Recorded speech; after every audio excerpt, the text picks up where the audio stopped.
Hello and welcome aboard to this episode of the We Are Reading One Piece podcast. This is a podcast dedicated to following the entire story of One Piece from beginning to end as we focus on one volume each episode. We keep the discussion spoiler-free for new fans of the series, so this is the perfect place to follow along whether you're new to the series or you just want to revisit the world of One Piece with us. This week we will be covering Volume 15, Straight Ahead, which covers chapters 127 through 136. My name is Joel, and I'll be your host. And join me today, we have Evan. Hey guys, thanks for tuning in. All right, so I think this is a good one. I feel like we've been saying that for the past few ones, so just kind of indication where the story is going. This is a good one. Yeah, not kidding. So we are going to be wrapping up Little Garden, and we'll be starting the next arc as well. Okay, let's get a little recap from last volume. Mr. 3 sabotaged the battle between the two giants, Dory and Bragi. After 100 years, Bragi was able to strike down a weakened Dory and end their battle. Mr. 3 revealed himself and captured Bragi, along with Zoro, Nami, and Vivi and Wax. Mr. 5 and Miss Valentine took Luffy, Usopp, and Karu out of the picture temporarily, but they were able to rally and showed up to save their friends. The Straw Hats prevailed, defeating the Baroque Works agents. Meanwhile, Sanji stumbled upon Mr. 3's wax hut and answers the transponder snail. It's Mr. Zero. Before we move on to the next chapter proper, there is the next part of the new cover story that we just started last volume. It's Django's Dance Paradise Volume 2. First, Know Your Place. Django is left at Syrup Village as the rest of the Black Cat pirates have already set sail. Poor Django. Poor Django. Here begins the tale of Django. So, guessing Kuro is like, no, what? I'm still the captain. Django, like, you failed. You're out. You had your chance. Or Django hypnotized himself to sleep and just missed the flight. Yeah. Yeah, he hit the snooze button a few too many times. Yeah, right. All right, let's get on to chapter 127, Snail-o-Phone. Bragi cries tears like waterfalls over his fallen friend. To everyone's surprise, Dory is alive. They realize the weapons must have dulled over the many years they've been fighting. Back over at Mr. 3's wax hut, Sanji realizes he's talking to the leader of Vivi's enemies over the Snail-o-Phone, that he must be in the hut of Mr. 3, as if it wasn't obvious from the snail's shell with the writing that says Mr. 3 on it. Mr. Zero asks Mr. 3 if he has eliminated the Straw Hats, so Sanji tells him the mission has been accomplished, so no need to worry about the Straw Hats anymore. Mr. Zero says the Unluckies are already on the way to confirm this, along with dropping off an eternal log post to Alabasta, so he can return immediately for the next steps of their plan. Sanji doesn't respond as the Unluckies have already arrived and realize that Sanji is not Mr. 3. Sanji fights off Mr. 13 and Miss Friday, who drop the log posts. Mr. Zero asks what's going on. Sanji tells him that the Straw Hats were actually still alive, but he just took care of them for real this time. Mr. Zero calls him out for giving him a false report when he first told him that the mission was done. Mr. Zero doesn't want the Navy catching on, so he says this will be their last electronic communication. After he hangs up, he orders Miss All Sunday to dispatch Mr. 2 to kill Mr. 3 on his way back to Alabasta. Elsewhere on the Grand Line, the Navy reports to Captain Smoker that they just intercepted a transmission.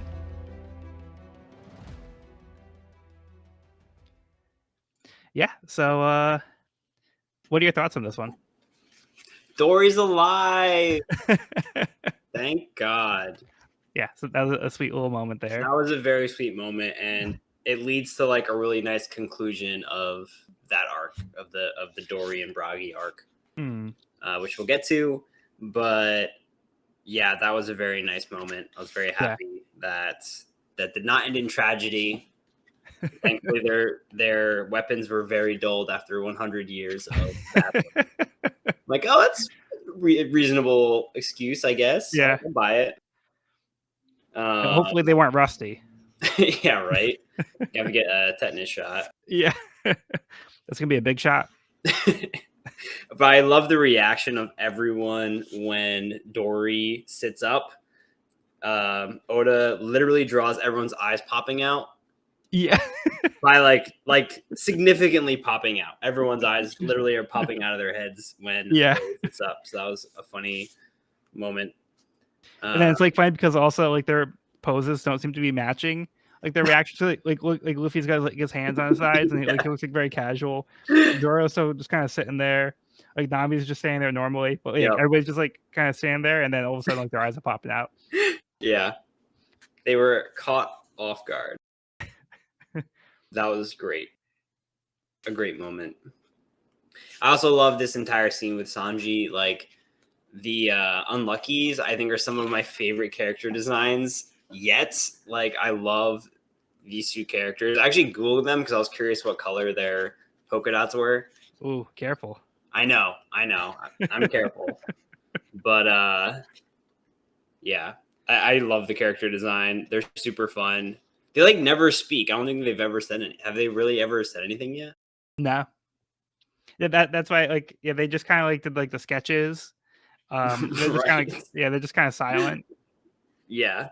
No, I love the Unluckies, so I'm glad they showed up immediately. But Sanji handled them pretty aptly, pretty quickly. Yeah. And then we're getting like a lot of mysterious glimpses of Mr. Zero / Mr. Crocodile. Yeah. I think Oda does a really good job of not revealing the villain yet. I mean, we kind of get like glimpses from afar, or all the up closes are like obscured by speech bubbles or cut off, or I feel like we haven't been like properly introduced yet. He's still kind of like shrouded in mystery. Yeah, he hasn't really gotten like his little introduction box. Yeah, he hasn't had his shadow. Doom, or he hasn't had his Doom cell yet. But there is a massive crocodile, so I can see maybe where he gets his name. He also has a massive crocodile like portrait behind his desk, which is kind of cool. Yeah, I didn't notice that one. So he's I'm actually going to. Sure. I'm not going to say too much, but it's not quite a crocodile. Okay. There's another detail on there. I'm not going to say what it is. It's got a banana on its head. I noticed that. So it does have the banana's head. So we saw like other mix of like animals and stuff like back on like Gaimon's island. Yeah, with Gaimon and Inko. So again, I'm not going to say what it is yet, but I just want to point out this detail because it's going to come up later. Interesting. I did notice the banana. I'm like, that's a very unique little headpiece he's got there. Yeah. Also, I don't want to say too much, but I think it was in this chapter. Yeah. So there's a little detail here that shows something interesting. So I didn't notice it the first time going through my reread here, but as I went back and looked at the panels, you can see that like Mr. Zero has like a flower. Mm-hmm. He puts it in his drink, and then we see the water start to disappear and the flower withers. So, yes, I didn't pick up on the water draining. Yeah, that's a fun little fact. I did notice obviously that he like destroyed the flower, seemingly without, Yeah, because like if you look at like the sequence of panels, like the water drink, I don't know if it's like a whiskey or something. There's like liquid in there, and you see it's like mostly full, and then there's like a sounds where like it's like the water is going away. Yeah, I didn't notice that at first. Yeah, I'm looking at it now and it's very obvious, but like it's not obvious. Quickly, I didn't catch it. Yeah, it's not really obvious. It's very subtle. But like when you look at it, it's like, okay, that actually makes sense. There's something happening here, but you don't know what it is. Right. So that kind of alludes to what his power is, which hasn't been revealed. Maybe. But yeah, I just want to point out this little detail there. Cool. That's awesome. Yeah, I didn't notice that. That's really cool. And they end up with the Alabasta pose. What's the word? The pose. The eternal log pose. Yeah, so now they have a way off the island. Yeah, I mean, how lucky that the unluckies brought the what was it? The what log pose? It's it's the eternal log the pose. eternal log pose. Yeah, Yeah, because it has like a set destination, so it's not going to reset. they'll It's always always bring going you. to go to Alabasta. Yeah, that's really cool. Very fortunate, because that's exactly what they needed. Otherwise, they'd be stuck on this island for a year waiting for the log post to adjust or to reset. Yeah, and I also wanted to point out here, um, because they've been using like different terms. So the chapter's called Snail-o-Phone. But again, like I'm more used to transponder snails being the term. They actually use, I think, in the Yeah. next chapter, but I think it's like when they use like the little watch, there's like a little snail in there. Yes. Yep. But The the intercept Japanese signal. term that they use for these is the den den mushi. So this is actually kind of like a little play on words because the kanji that are used is different for the first den and the second den. So the first den would be electric. So it's usually used for like appliances like phones. Mhm. Then the second one is communication. So it'd be electronic communication, and then mushi is the term that they use for insect. So snails aren't really insects, but they're lumped in with garden pests. So it's basically saying electric communication insect. Gotcha. It's snail mail. Yeah. But it's funny because with the transponder snails, did I say that right? Is it transponder Yeah. snail? Yeah. Yeah. Because they have to use different terms for that so far. Right. But the transponder snail speaks what's being spoken into it. So in this case, Mr. Crocodile or Mr. Zero couldn't tell that it was Sanji on the other side of the line, right? Or do they speak in the voice of the person who's speaking into the snail? The way that the Funimation dub does it is it uses the voice of the character who is Oh, speaking okay. into it. It's not clear over here if that's the case. It might just be like Mr. Zero. So Mr. Zero doesn't pick up on it, Yeah. not being Mr. Three. Right. Got it. Interesting. And then I think this is also the first chapter that they actually refer to the crew as the Straw Hats. And they do a bunch of times. Yeah. So in I this volume noticed in particular, I've noticed that they started using the term more regularly. I don't think they've actually used it like as a term for them, but I've been using it in the summaries because it's just easier to refer to them that way. that. Mhm. But yeah, they are actually called like the Straw Hats in the text now. That's cool. Yeah, no, I noticed that because I feel like prior they've been like the straw hat guy or like the guy with the straw hat, but they never Yeah. referred to the whole crew as the straw hats because Right. obviously Luffy's the only one with a straw hat at the currently. So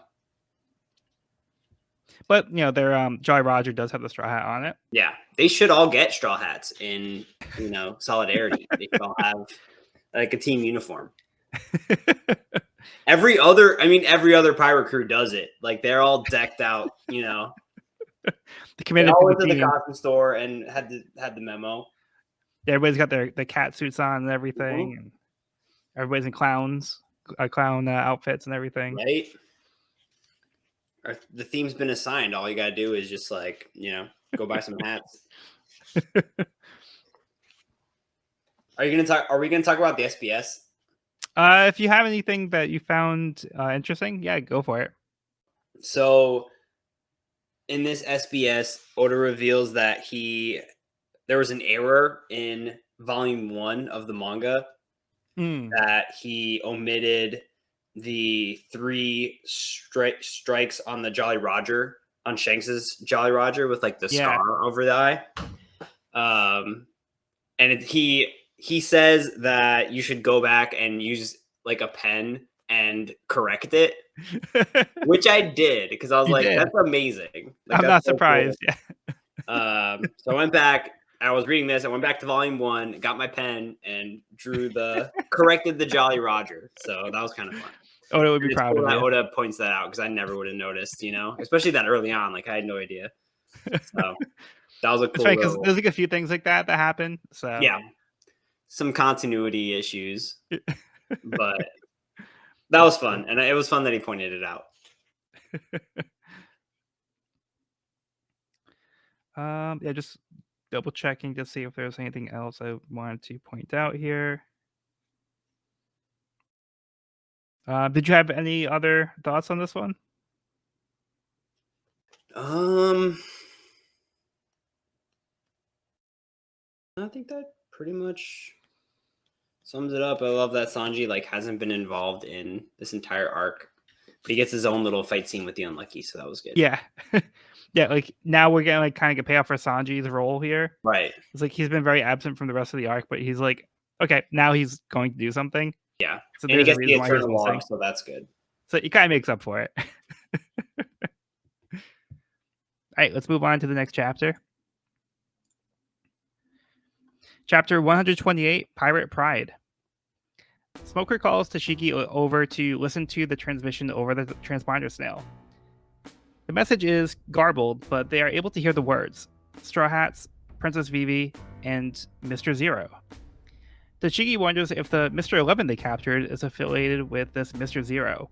Mr. 11 denies being involved with Mr. Zero or any organization, but Captain Smoker asks about the orders they found in his pocket. Mr. 11 panics and says that he thought he burned them, but didn't realize that Smoker is bluffing. Unsure of what the Straw Hats' connection is to Princess Vivi and the secret organization, they at least have the lead on where to find Luffy, so they set course for Alabasta. After winning against Baroque Works, the crew have a rice cracker party with the Giants, but they still need to figure out how they will get off the island without having to wait for a year for the log post to reset. Suddenly, Sanji arrives, happy to see Nami and Vivi. As he gets up to speed on what happened, he explains he talked to Mr. Zero and told him that they were dead. He also shows them that he got his hands on an internal log post to Alabasta, so they now have a way off the island. Without wasting any time, they get ready to set sail. Dory and Bragi realize that they're going to need their help to get past the monster out there. Over on the Merry, Zoro and Sanji bicker about who won their hunting contest and can't agree on a winner. The rest of the crew doesn't care enough to settle it. As they reach the ocean, Luffy points out the Giants are there to send them off.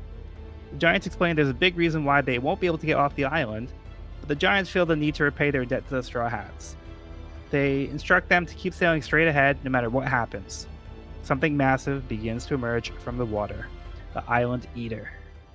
The Island Eater. Oh my gosh. How intimidating. Pretty epic. Pretty epic. And that final page when they have this monster emerging is pretty cool.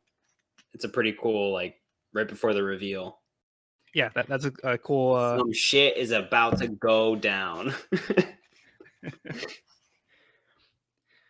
Yeah, so some fun stuff here. Starting out with the beginning of the chapter, though.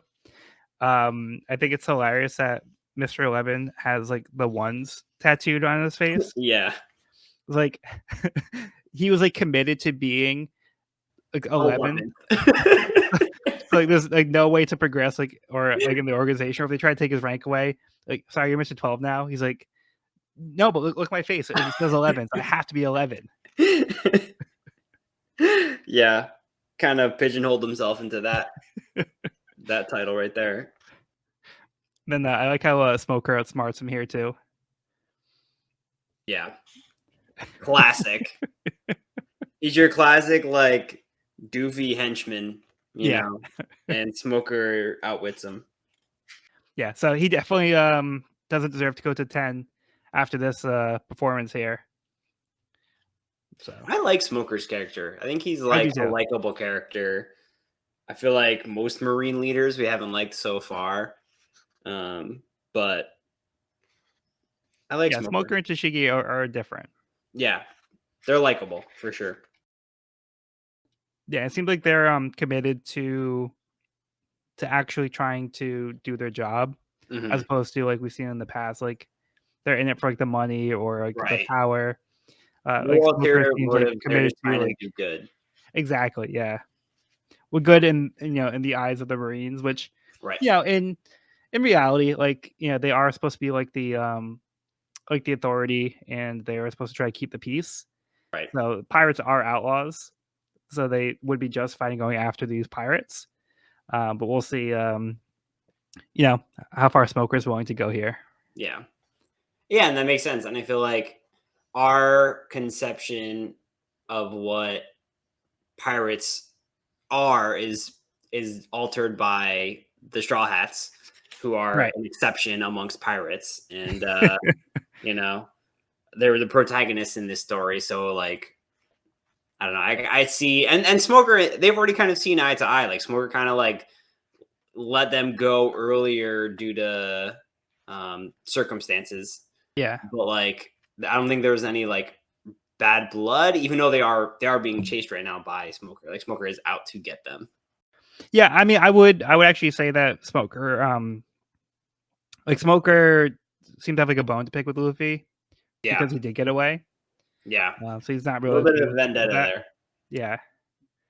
So I think he's kind of going a little bit further than like he probably should be, because like it seems like he's Hmm. kind of like he was kind of like the ones above him, like tell him like I don't care, like I'm doing this. It So feels kind of like a pride thing for Smoker. yeah. He's like, So I don't I let think I people think it's get more of that away. too. Like that's Yeah. a personal pride. Like I don't Yeah. let this kind of thing slide.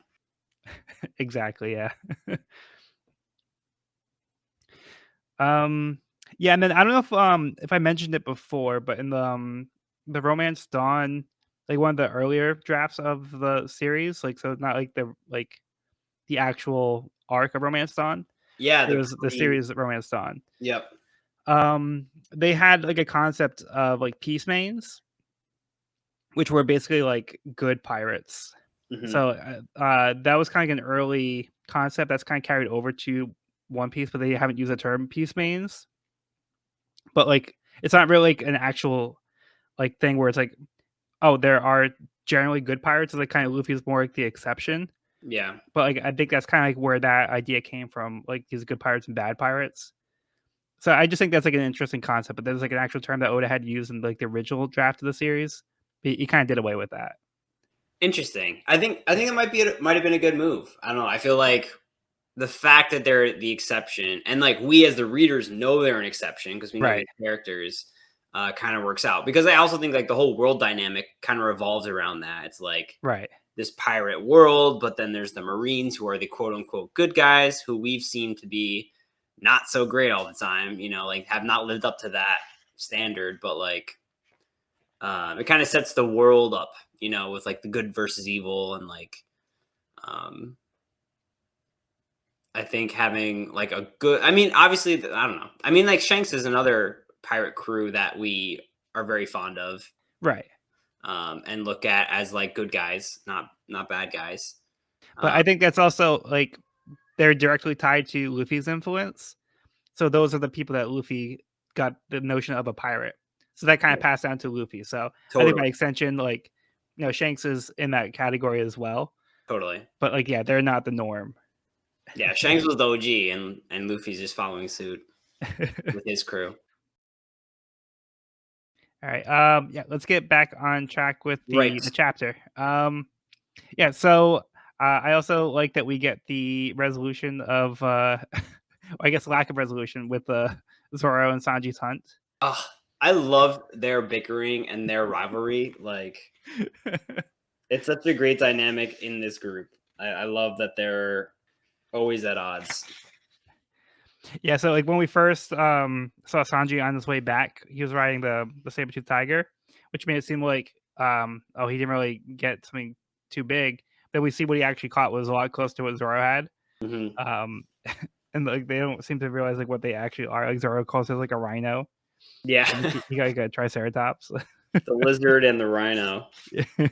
My rhino's bigger. Yeah, I love that. And like we'll see that echoed later in this volume too, which I Yeah, think is exactly. really, really great. Um and so epic. Like I think that was like really beautifully done. Beautifully done storytelling by Oda with like this Yeah. parallel between the rivalry between Sanji and Zoro, and then later he'll echo that with the rivalry between Bragi and Hmm. Dory, which is Yeah. It's a nice touch. so good, so satisfying. Just like really well done, and just makes that moment that we get later on that much better because Yeah. it's that much more relatable because we see that echoed in these two characters that we've grown very fond of and are Yeah, for some of the basically the core. entire arc. Yeah. Yeah, And then on that note too, like I also think it's like super epic when we see like the Mary's like about to go out to sea and the two giants are just standing there with their capes flowing. yes. Doom exclamation point. Yeah. Yeah, that's a badass moment. Yeah, that's pretty cool. Very cool. Yeah, and the bond that they form so quickly with these giants too, like just like the amount of respect that the Straw Hats showed towards them, and then they're like wanting to find justice when they were wronged, Yeah. was pretty great. It was pretty great seeing that whole relationship develop over the past volume and a half. Yeah. Yeah, they got like really invested in these giants. Like they could have Yeah, been like, "Oh, not our problem. See ya." But like, no, we're gonna fight back here. And yeah, they fought off Baroqueworks, who I mean, they were also attacking like their crew, but yeah, they were also directly like mad about how their fight was being interfered with. So, you know, it's good that Dory's still there, so they can continue. yeah. That's so great because that was a pretty tragic ending to the last volume with Yeah. Dory being slain. Like that was really sad. Um, so yeah, that kind of breathes some life back into this plot, literally. Yeah. um. Yeah, and then Sanji coming back and regrouping with the Yes, team, the and hero. then yeah, like we're talking about like they now have a way off the island because they have the eternal log pose. So it solves like they have to wait here for a year, which would have been pretty bad. Devastating because at this point, time is of the essence, and it's very crucial Yeah. that they get off this island and get back so that Vivi can get to work. Yeah, because we're gonna find out pretty soon, like kind of the condition that the country is in right now, Right. and how important it is to get back. Yep. Stay tuned. Okay. Excited to see what the sea beast is. I mean, it's pretty wild. Yeah, let's get into it. Let's get into After Django's Dance Paradise Volume 3, the Onion appears. it. Onion is shocked to see Django casually enjoying a meal at the restaurant. So yeah, Shock. Onion's like, "What are you doing here? You don't belong in this town." He's gonna like drive him out. I recognize you. Django's like, "Hey, I'm hungry." They don't know I'm a pirate that just tried to take over this town. No big deal. I really like that the speech bubble is like an exclamation point with the skull and crossbones as Yeah. the like dot below the exclamation. Pirate spotted. Yes. But it's great. I mean, I feel like it tells a lot in just that like little character. I thought that was really cool. Yeah, it's very expressive in that way. Very expressive, yeah. And Onion. We haven't seen Onion in a minute. Yeah, so now we're back Usopp's over crew. Previous Usopp's crew. friends. All right. Chapter 129, straight ahead.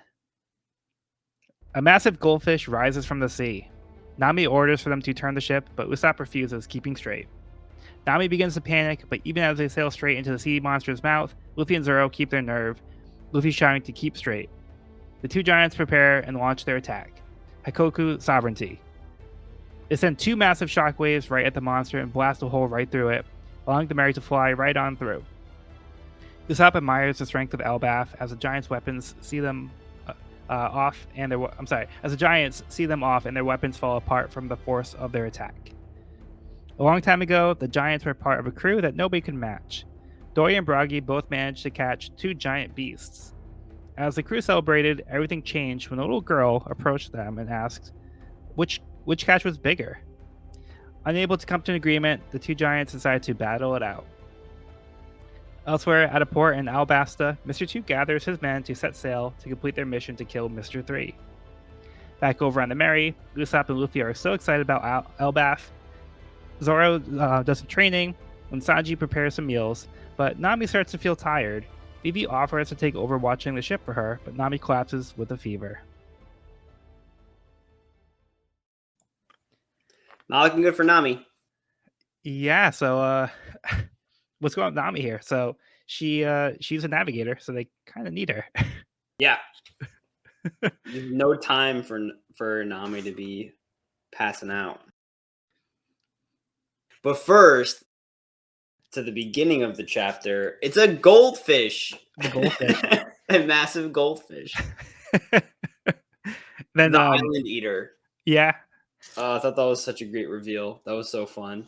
So that's a nice little callback to one of Usopp's lies.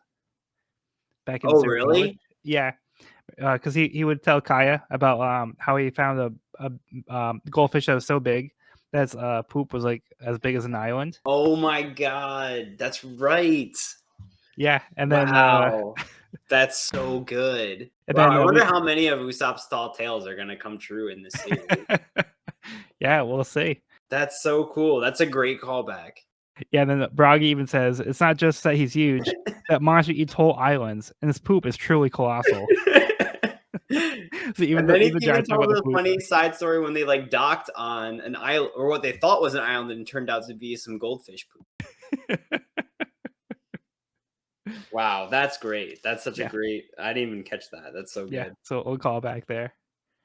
And right after they're faced with this massive goldfish, Usopp like holds his ground and is not cowardly at all in that moment. I feel like classic Usopp would have freaked out and been like, "Ah, giant goldfish!" Like, yeah.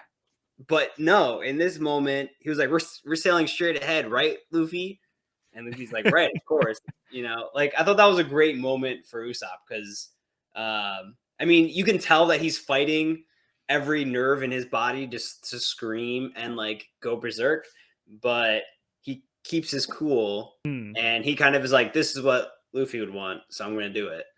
Yeah, I think it's even more than that because I think it's just like the admiration he has for these giants from Elbaf.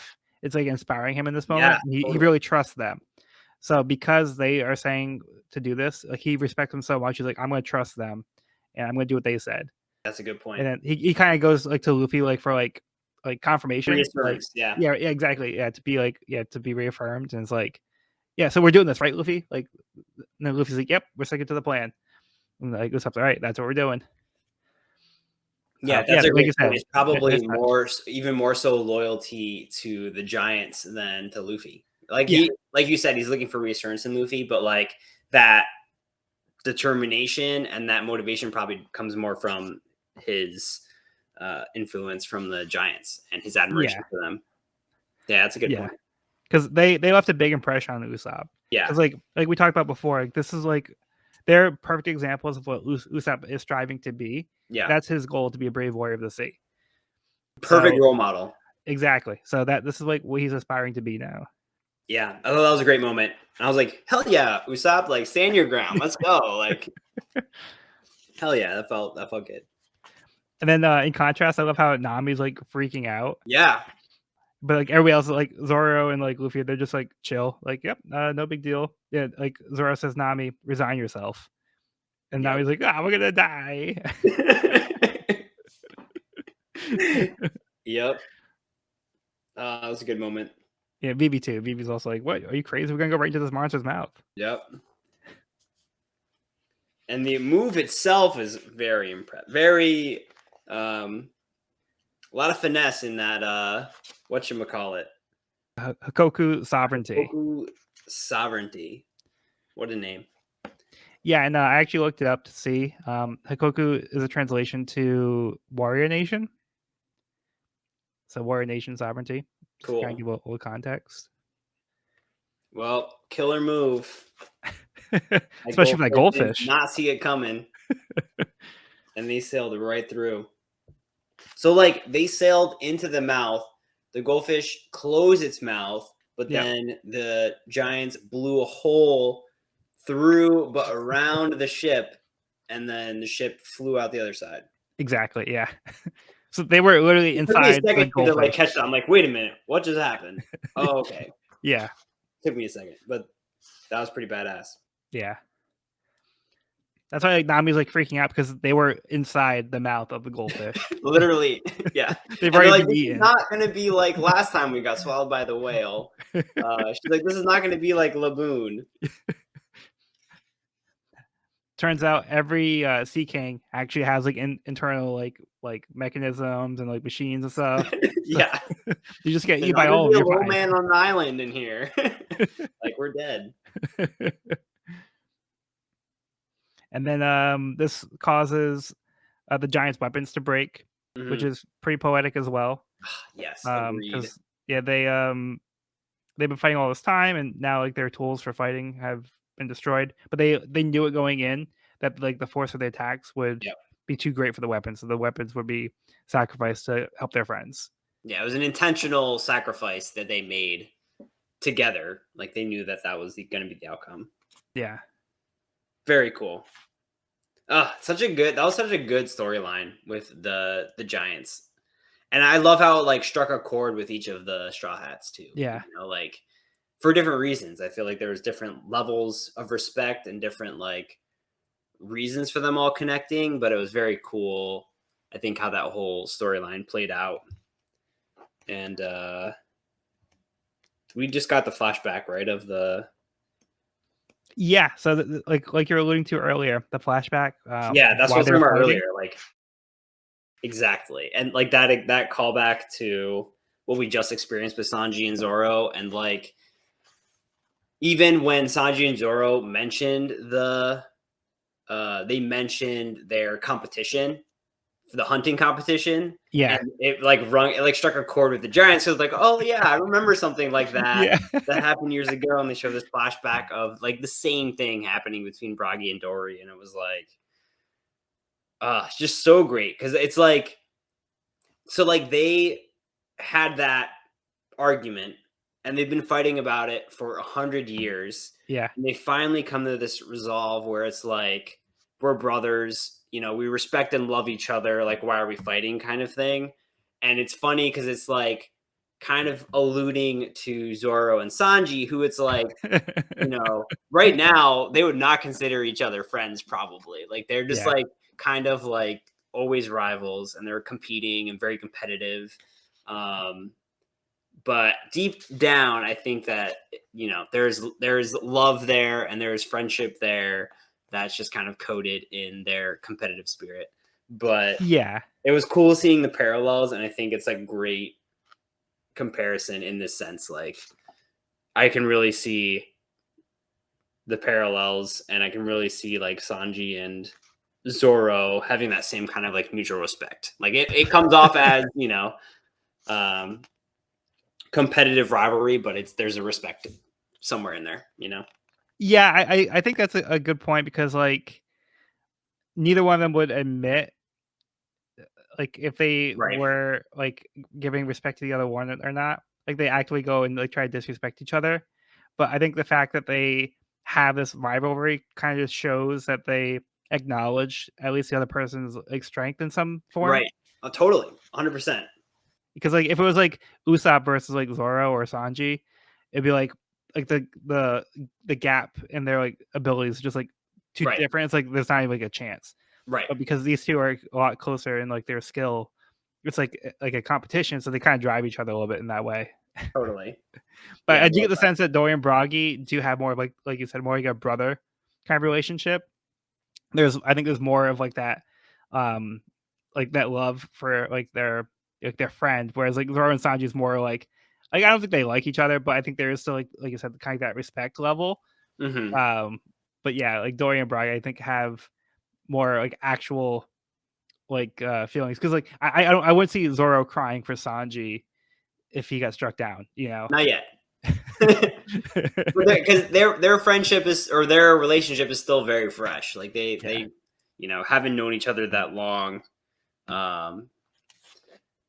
But yeah, I think, yeah, I completely agree with what you just said. Like Yeah.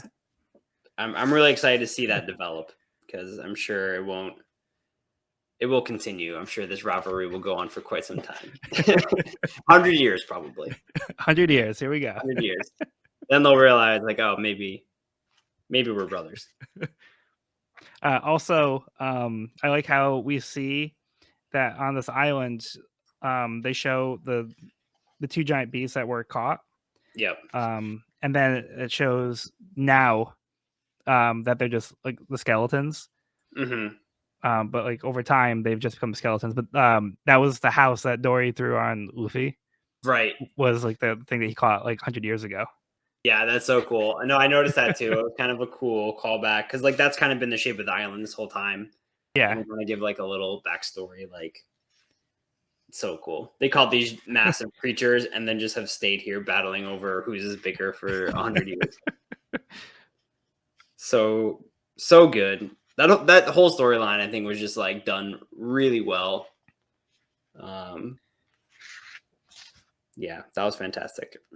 Yeah. So this chapter will conclude Little Garden. So that's the end of the arc. Yeah. On that note, such a good arc. Like, yeah, that was a lot of fun.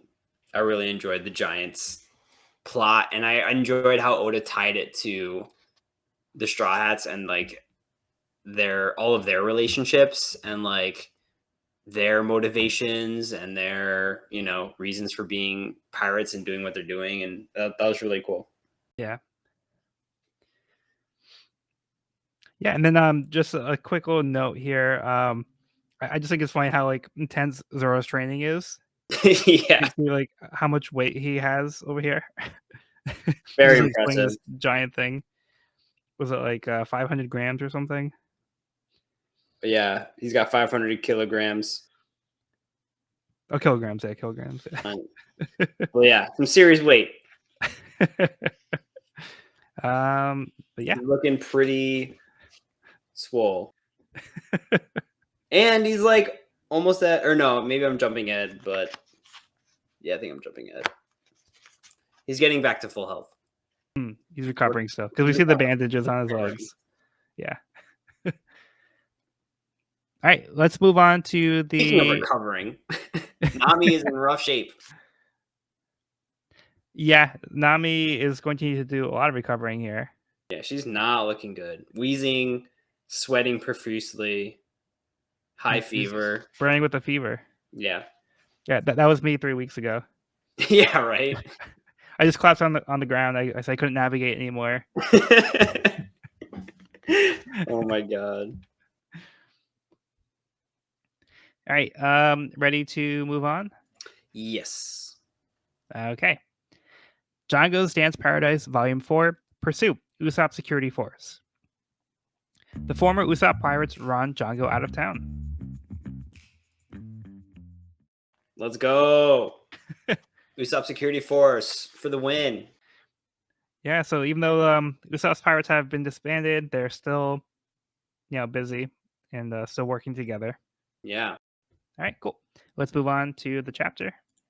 Chapter 130, Maximum Speed. The crew is worried that Nami is going to die. Vivi explains that it could have been the extreme climate conditions of the Grand Line, but she can't be sure. Unfortunately, Nami is the only one in the crew who have had any kind of medical experience. Usopp notes there must be doctors in Alabasta who can help, but Vivi says that they're about a week away. Nami's fever has risen to 104 degrees. Vivi says that this could be fatal if not treated. The crew begins to panic, but Nami is awake and tells Vivi to grab the newspaper from her drawer.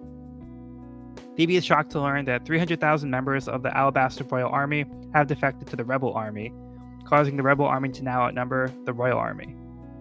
Nami says they need to get to Alabasta right away, and she doesn't need a doctor. Nami goes to check on how the ship is traveling with Zoro navigating. Big mistake. Zoro was ignoring the log pose and was heading straight to follow a cloud in the sky. Nami calls the rest of the crew up so they can change direction as she felt a change in the wind. Worried about her country, Vivi has made a decision and comes up as well. She requests that they get to Alabasta as soon as possible, which means finding an island with a doctor who can help Nami recover to be able to navigate them. Nami thanks Vivi as she collapses. All of a sudden, the crew sees a massive cyclone form in the direction they were previously heading. Vivi thinks to herself how impressive Nami is for being able to predict something that normally comes without warning. The next day, it begins to snow as Zoro points out he sees someone standing out on the water. Say what?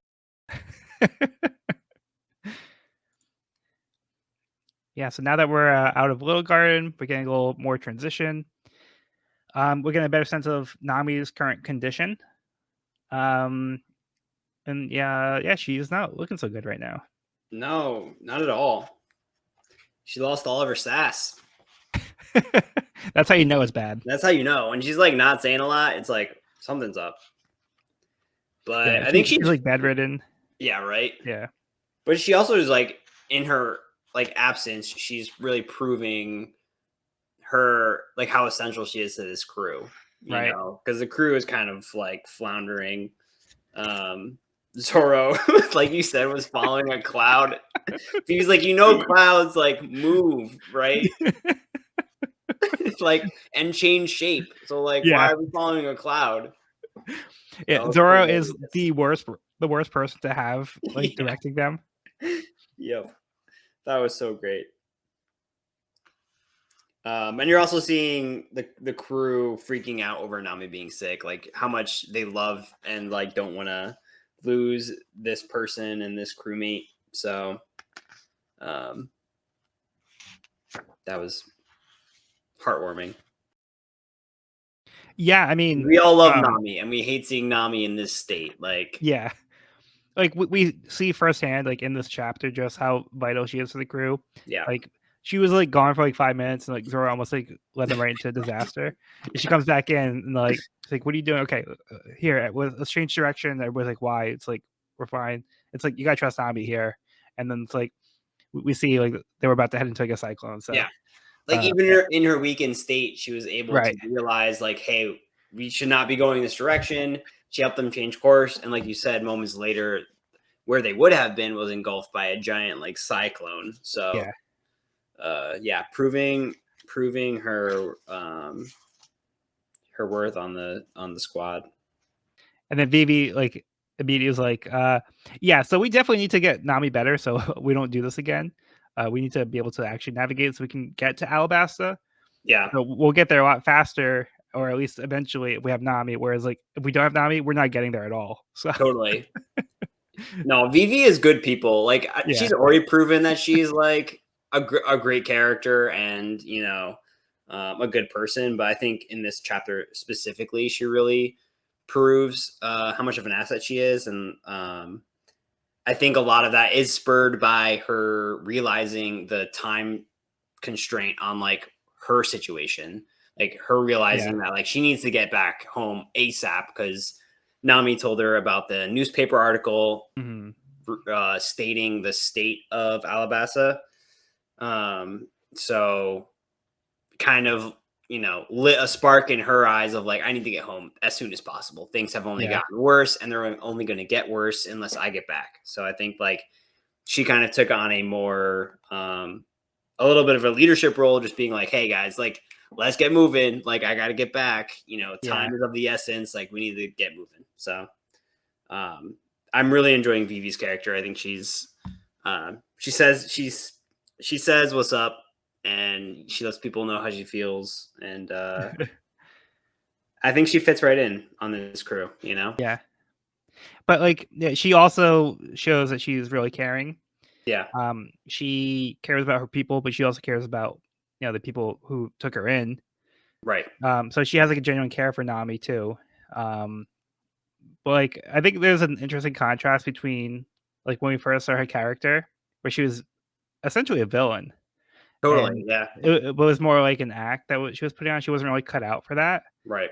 So it's just interesting to see like her true nature coming into play here.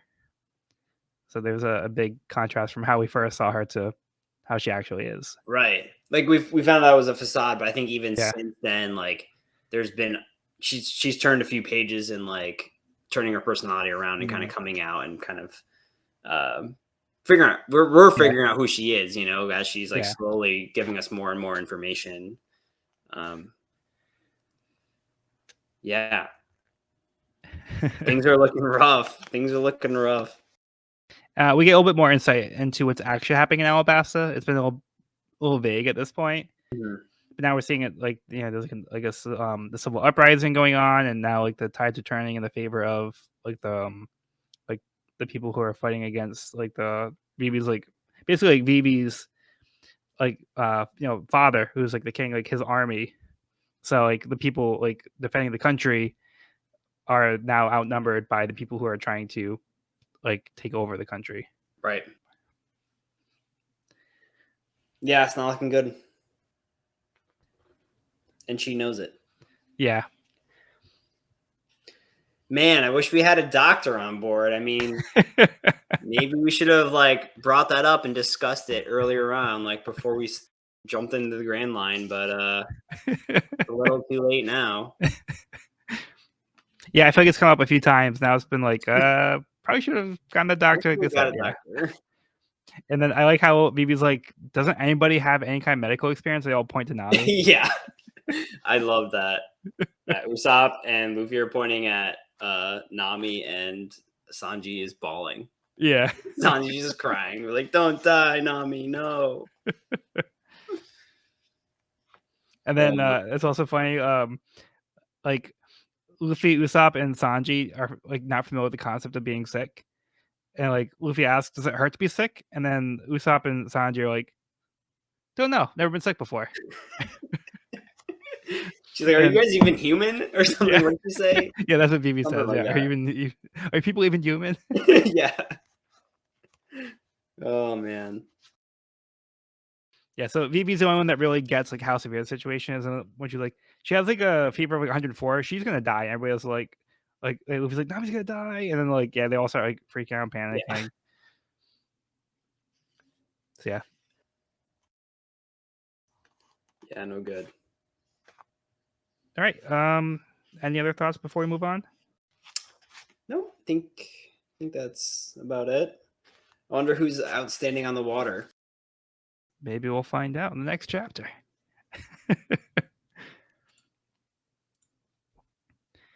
Okay, so before we get to that, Django's Dance Paradise Volume 5, Getaway Dance. Django sets sail in a small boat to leave the island. In style. In style. Yeah, it's pretty self-explanatory. Yeah, you can see like the Usopp security force off on the shore, like, get out of here, pirates don't come back. They were successful. John was like, at least I look cool getting out of here. Right? This guy got chased off this island by 3 little kids, so yeah, real cool. Need a little confidence boost, whip out the moves. Must move. Still got it. Still got it. I'm very curious to see what happens with Django's side plot. Yeah, we don't really get too far with it, so we'll see how that plays out. And not a lot's been happening either. It's just like Django was abandoned, and now he's on the move. So we will see. Yeah, up to this point, it's basically Django trying to get off the islands. Right? Okay. Chapter 131, Wapol of Tin. Luffy, Usopp, and Zoro all now see someone standing out in the water. All of a sudden, a massive ship emerges from below the water where the person was standing. The metal plates retract below the water, revealing the deck of the ship. Sanji comes out to check out the commotion. They're surrounded by soldiers and are under attack. Wapol, captain of the Tin Pirates, boards and asks if they have an eternal log post to get to the Drum Kingdom, as he eats a piece of meat along with a knife.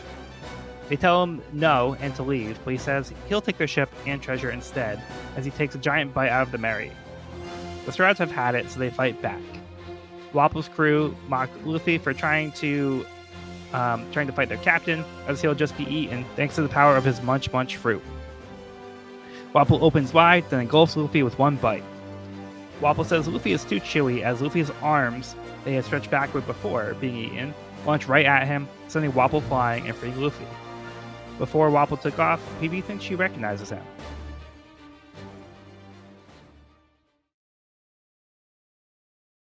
All right, so yeah, there was somebody standing out in the water. Yeah, submarine. What? We haven't seen a submarine yet. That's pretty cool.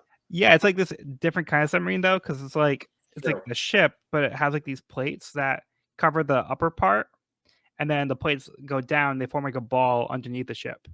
Yeah, I saw that. That was kind of interesting that they showed like the actual dynamics of how that worked. That was kind of cool. Because I also would have probably just totally believed it if they didn't show that under the water shot to kind of explain the science behind it. Yeah. Um, but yeah, that was really cool and a fun explanation for why there was a person standing on top of the water. Yeah, that was great. It makes sense now. It all makes sense.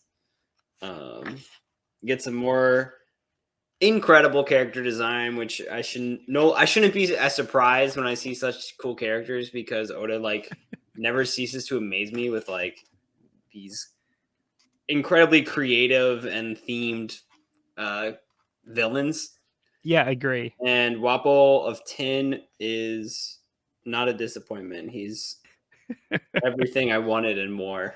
He's got like a hippo looking. Is that a hippo? Is it supposed to be a hippo? Yeah, it looks like some kind of like a furry hippo. Oh, Um, maybe it's one of those furry hippos that we see later on. yeah, he actually mentions something about what he's wearing. Oh, he does. Yeah, we'll talk about it Oh later. my gosh, it's all coming back to me. Okay, yeah, Yeah, yeah. Anyways, I love this guy's getup. In the anime, is his mouth like made of tin? Is his mouth metal? yeah. So he's got like the metal like chin and like Okay, mouth. because Yeah, it's kind of hard to tell. Like yeah, his lips look riveted. Like there's like rivets going along his lips, which made me yeah, think of metal. And also the jolly has what looks kind of like a metal mouth. yeah. No, that's right. Um, yeah, because the Munch Munch fruit allows him to basically eat like anything. So That's right. that's he's like just like eating like this knife. He starts eating the ship. We see him eat other stuff later. Yep. He tries to eat Luffy. We do see that. And he does eat majority of Luffy, minus his arms, which Yeah, turned out to be a mistake for Wapol. Am I saying that right? Is it Wapol? yeah, Wapol. Yeah, Um, yeah, that was a funny scene, and I love the reactions of Zoro and Sanji as Luffy has been swallowed and only his arms remain. They are deadpan, expressionless, like not like "Oh my god, Luffy's been eaten." They're just like, "Oh yeah, this guy's got it coming." just like Which watching the he arms, like, did, oh, here he comes. Yeah, yeah, which he did. That shot of Luffy just sending Wapol flying was pretty cool. yeah, that was pretty great. Pretty cool scene. It took me a second to kind of figure out what was happening with like I'm like, is all of Mhm. Luffy inside? Like, was he completely swallowed by Wapol, which he was. Yeah, Everything but his I arm. agree because I had the same thought too because you just see the panel where like Wapol has his mouth open wide in front of Luffy, Yeah. and we see him chomp down. Then we just see like it looks like the stretches of his arms, Yeah. but it's like I at first I wasn't like, oh, was it the front of his arms that got bitten down, or like it turns out like the back, like the rest of his arms are stretched backwards Right. when he got He was eaten. like So like, mid attack. Luffy had time to stretch his arms back, but we don't see that happen. Right. We see it kind of happen after the fact. So you kind of follow the lines. It's like, oh, okay. Now we see his hands all the way back here. So his hands were outside when he got bitten. Totally. Yeah, it makes sense, but yeah, Yeah, it like took me a second. Like I had to it did me too. wait a Yeah. minute and kind of like went back and reread it and was like, okay, yeah, I got it. But very cool move. Classic Luffy being super like resourceful in the moment and like coming Yeah. up with some crazy escape.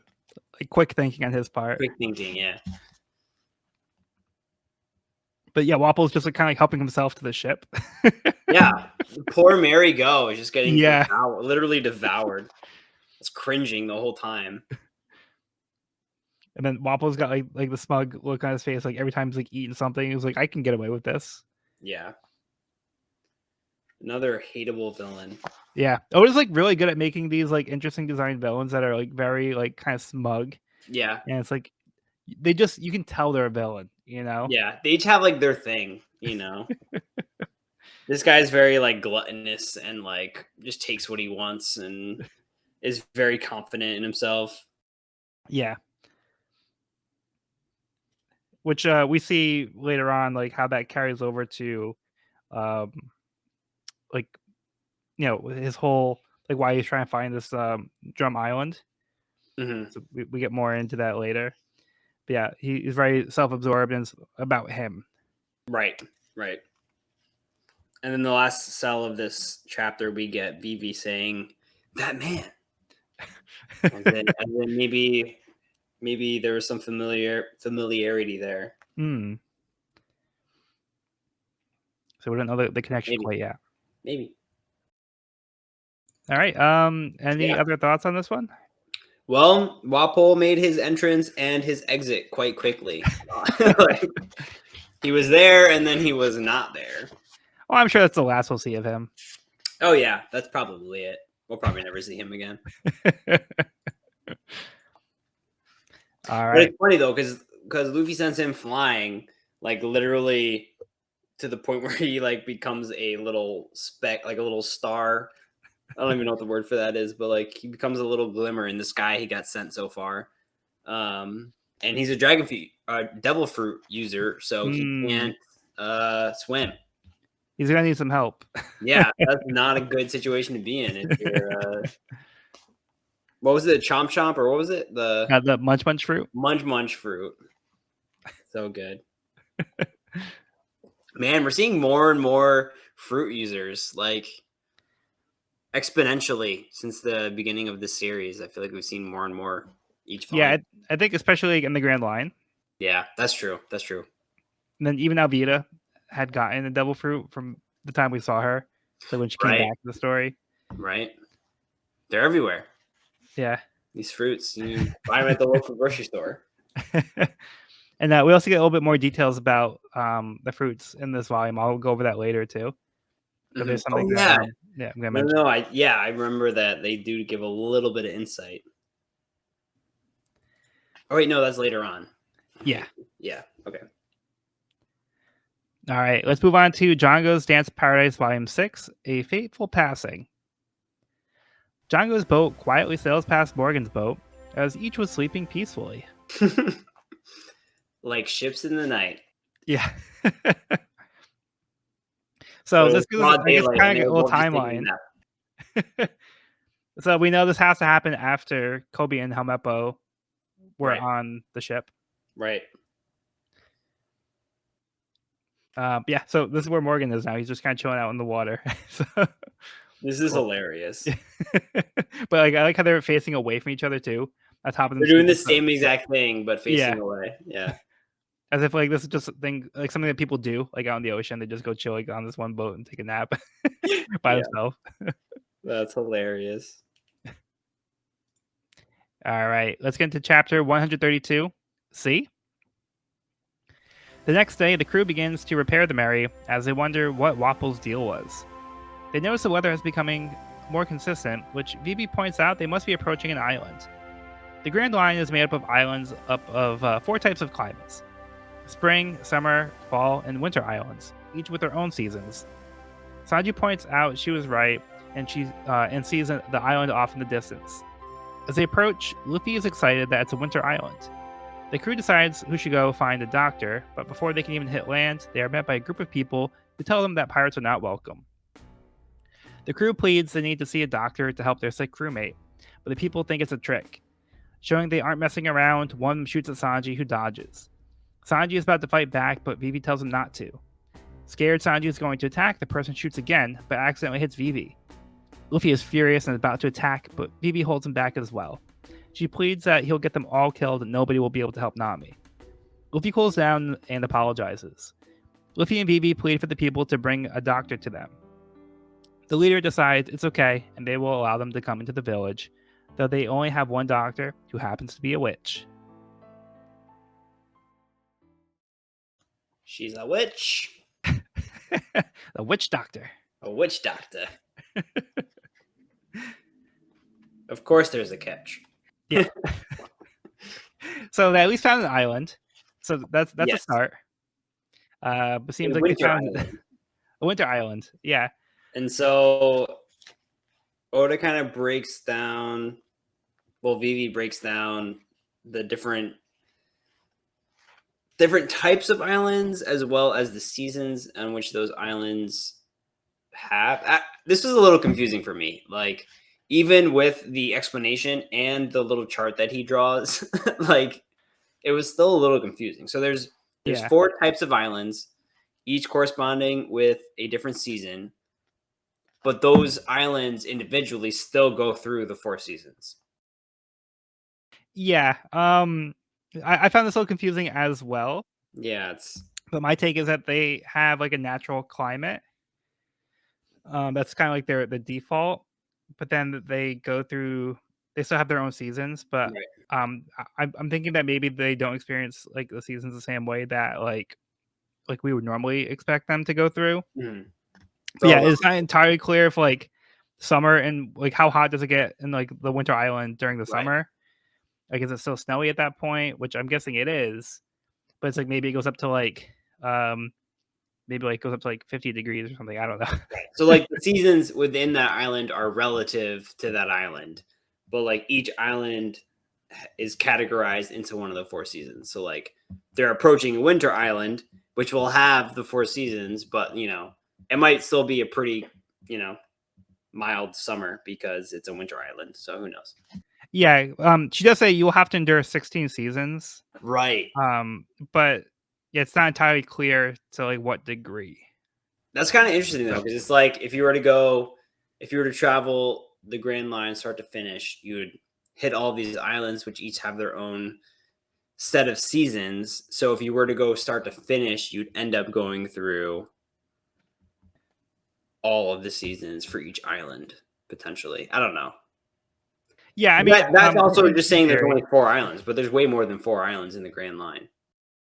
yeah, there's more than 4 islands. But you might also um be getting to an island during a certain season. Right.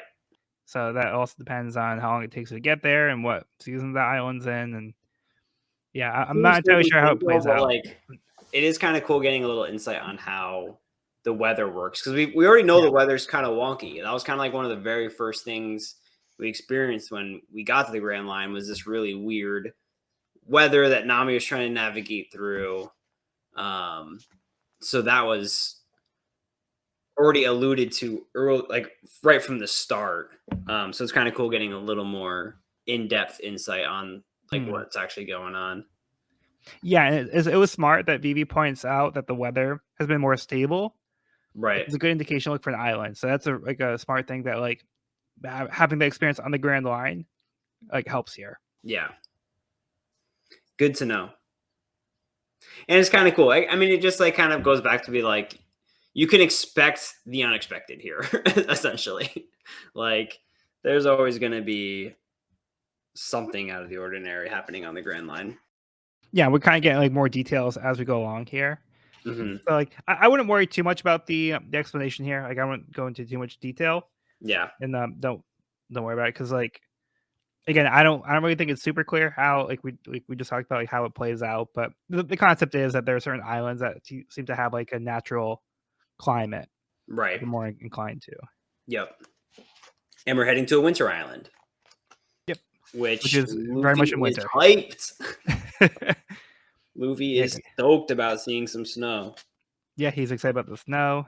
He's excited about the mountains. Yeah, so Yeah. he's like ready for the adventure, and I love how he doesn't realize he's cold.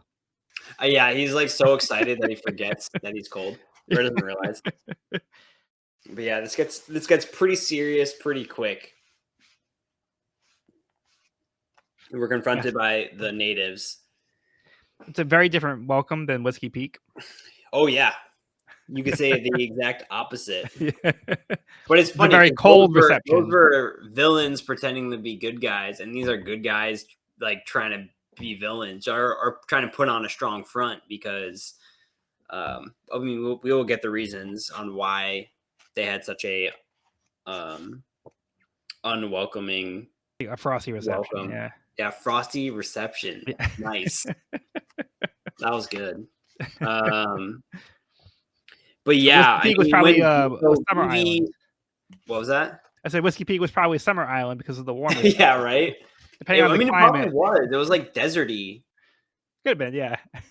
Probably, it was like pretty arid climate, seemingly. Um, but yeah, this gets really serious really quickly, and Vivi takes a bullet for Sanji, Mm. which what hit that was like the way Oda drew that impact, like when Vivi went down, I was like, oh shit, like that looked, Vivi's dead. it looked lethal, like Yeah. the way he drew it. Which made Now we need things another very doctor. serious very quickly. Because we all love Vivi very much at this point. Yeah. So that was heavy. Yeah, and Luffy too. Luffy really takes that Yeah. like seriously. He reacts So Luffy's immediately. furious. Yeah. And then Vivi's the one to stop Luffy from just going and just like, potentially, attacking them and turning this into a full-on battle. Yeah. And she stops him from attacking, which was this was actually a really intense moment because Vivi stops Luffy from taking on the villagers, being like, you got to think about this. And she even goes to say, Luffy, you're a failure as a captain. Which I is was like, harsh. oof. I was like, oh man, that really hit. But she was right. Like, she was right in that moment. And Luffy acknowledges that. Like, Luffy, I think, has a tendency to kind of be a little like aloof and sometimes a little bit lacking in the like perspective and like understanding department, and kind of just like acts purely on instinct. um and she kind of points that out and was like, if you go and attack them right now, you're going to turn this into a bloodbath, and we don't want a bloodbath. Like, that's not what we're looking for. We're looking for help. We're not looking for enemies. We're looking for allies. And yeah, I think Vivi's being super real in that moment, and Luffy totally picks up on that and accepts that, and he's like, you're totally right, I'm being an idiot, I was wrong. And then kind of changes his tone and allies with these people instead of making enemies of these people. And that was kind of like, I think, a growing moment for Luffy, because like, he is the leader, like he is the captain, and he needs to make captain decisions. And this was a moment where he was about to act instinctively and act out of emotion, because he saw Vivi get shot, and that's like a very emotional thing, and like he wants to immediately go and seek revenge for her, essentially. And she's like, no, like, don't do that in this moment, like that's not the right move. So I think like Luffy having to stop and kind of think about like what's best for the team in this moment, and like what's our actual objective. I don't know. I think that was like a growing moment for Luffy, and I think he definitely had a moment there where he was like, "You're right. I gotta like think this through and not just act on my emotions." Yeah. So Vivi offers a different perspective than what Luffy would have. Right. So Vivi, the one who just got shot, who would also have like maybe justification for like being angry, she doesn't take it personally, and she keeps a cool head, and she's the one that stops Luffy. So like, yeah, so coming from her, that already means a lot. But she also has more of a diplomatic side to her. So Right. because of her experience, and she's a princess, so she's maybe more approaching it from that side of things. Luffy Right. is more inclined to be a fighter. So this is a situation that's more where Vivi, like, her experience becomes more of an asset here, and proves to be the approach that kind of benefits them more. Right. So by not fighting back and expressing like their desperation, and they're trying to not fight back and show that they don't mean them harm. Right. So this ends up paying off, where this does earn the trust from the villagers to at least let them onto the island, try to help them. Right. Because they end up begging in that situation. They go on their hands and knees and bow, begging for help, begging for a doctor to help save their friend. Which, like you said, proves that they're not hostile, and they're not trying to fight. They are seeking diplomacy, not battle. So yeah, that was an intense moment, and it all happened seemingly very quickly. But I thought that was like definitely a growing moment for Luffy, and a very, like you said, like diplomatic and mature moment, understanding moment from Vivi, kind of like making that happen.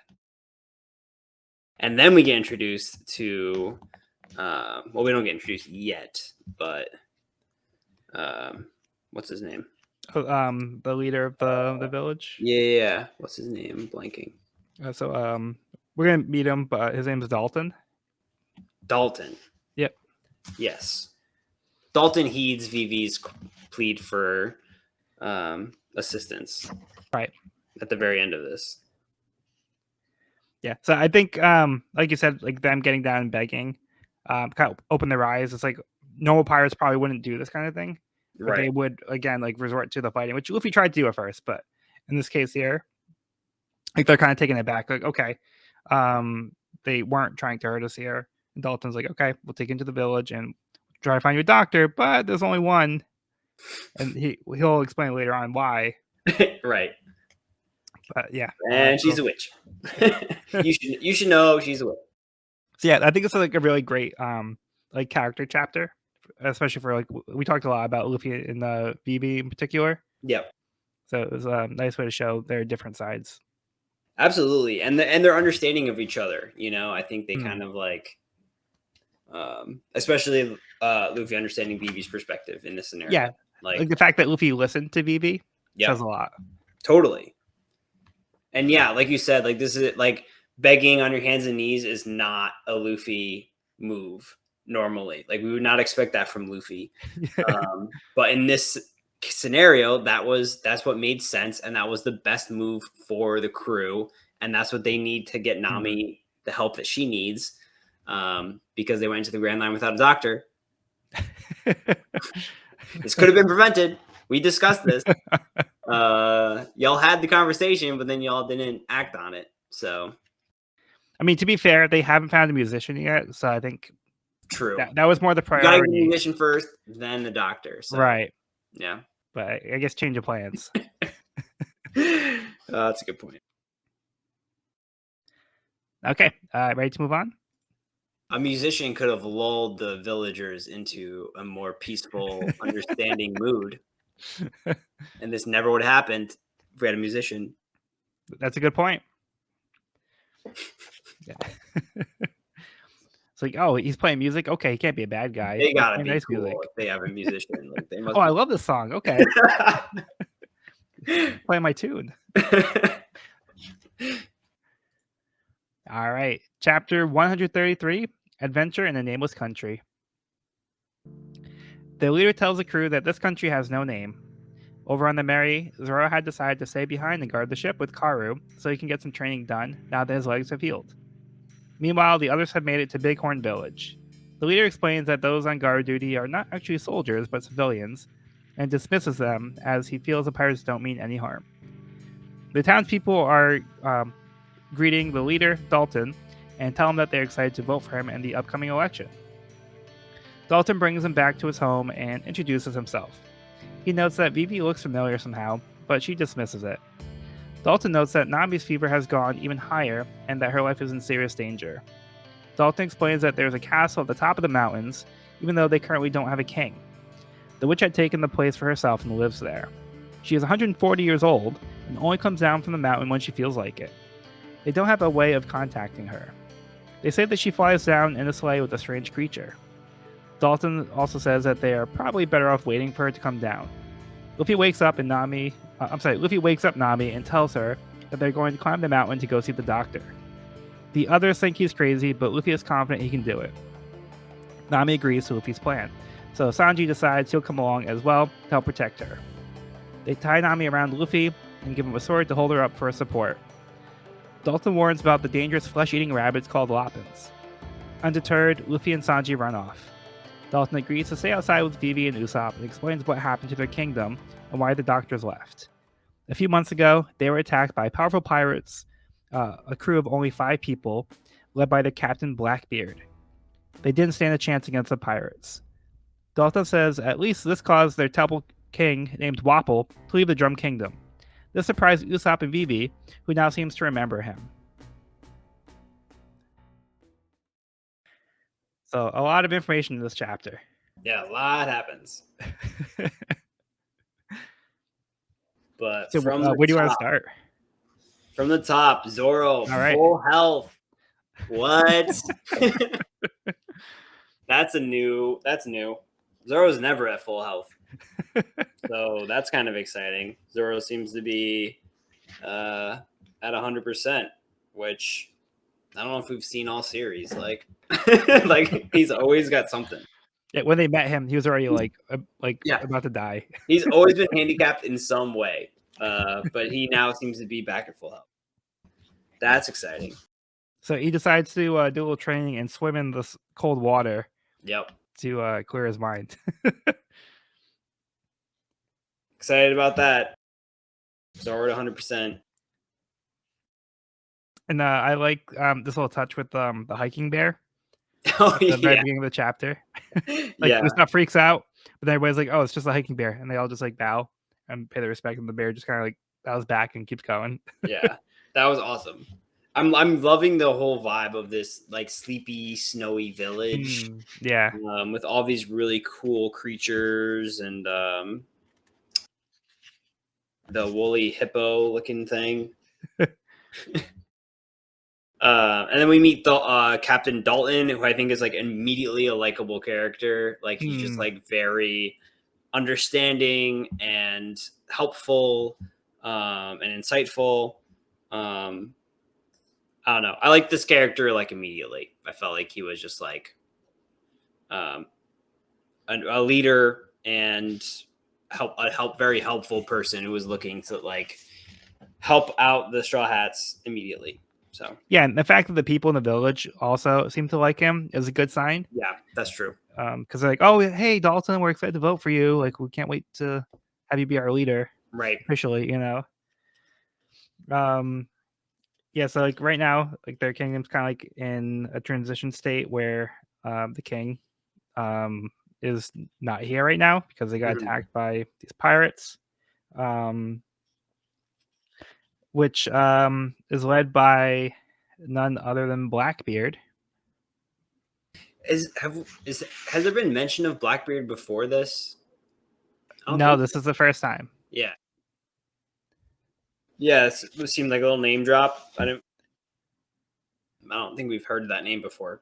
Yeah, so I mean, Blackbeard, I think in general is just known as a classic pirate. Yeah. So, I mean, we don't get too much here. We just know that he's part of a small crew, but Very they small. were immensely powerful, and the people weren't able to defend their kingdom against the 5 people. So a formidable opponent. Yeah, so pretty ominous. We just get a little silhouette of the crew. Yep. But yeah, very ominous. Very ominous. Very foreboding. Speaking of ominous, we get the little description of the witch who rides in a sleigh pulled by a magical creature, which I've never heard of that before. The silhouette that they show is hilarious too. It's like, yeah, it's exactly what you'd think it would be. And I thought that was a funny little touch. Yeah. So confirm that Santa's a witch. Yep. Witch or Santa. That was pretty funny. Man, and Nami is still going through it. I mean, she is in rough shape. But she's a trooper. Yeah, she is a trooper. I literally wrote that down. I'm like, Nami's a trooper. She is like, I mean, not her talkative, sassy, normal self, you know? I feel like you really feel that in her like lack of emotion. Her just like focusing on just staying alive. You know, you can see like what she's going through, and it's hard to watch because I feel like ever since, you know, like the Arlong Park series, I feel like my love for Nami has grown so much. And I feel like more connected to Nami than some of the other characters, and so it's hard seeing her going through this. Yeah. But then I think her and Luffy have kind of that little like moment where she's kind of like, you know, I'm leaving my I'm trusting you. I'm leaving my life in your hands. And yeah, Luffy and her have a high five moment, and he says, "Atta girl, Nami," and she says, Yeah. he says, "Leave everything to me." I think that was kind of like a nice little moment between them. Agreed. Yeah, like you said, it's after Along Park, like we've grown a lot more attached to Nami. Now Yeah, we know like her whole deal, like why she was the way she was.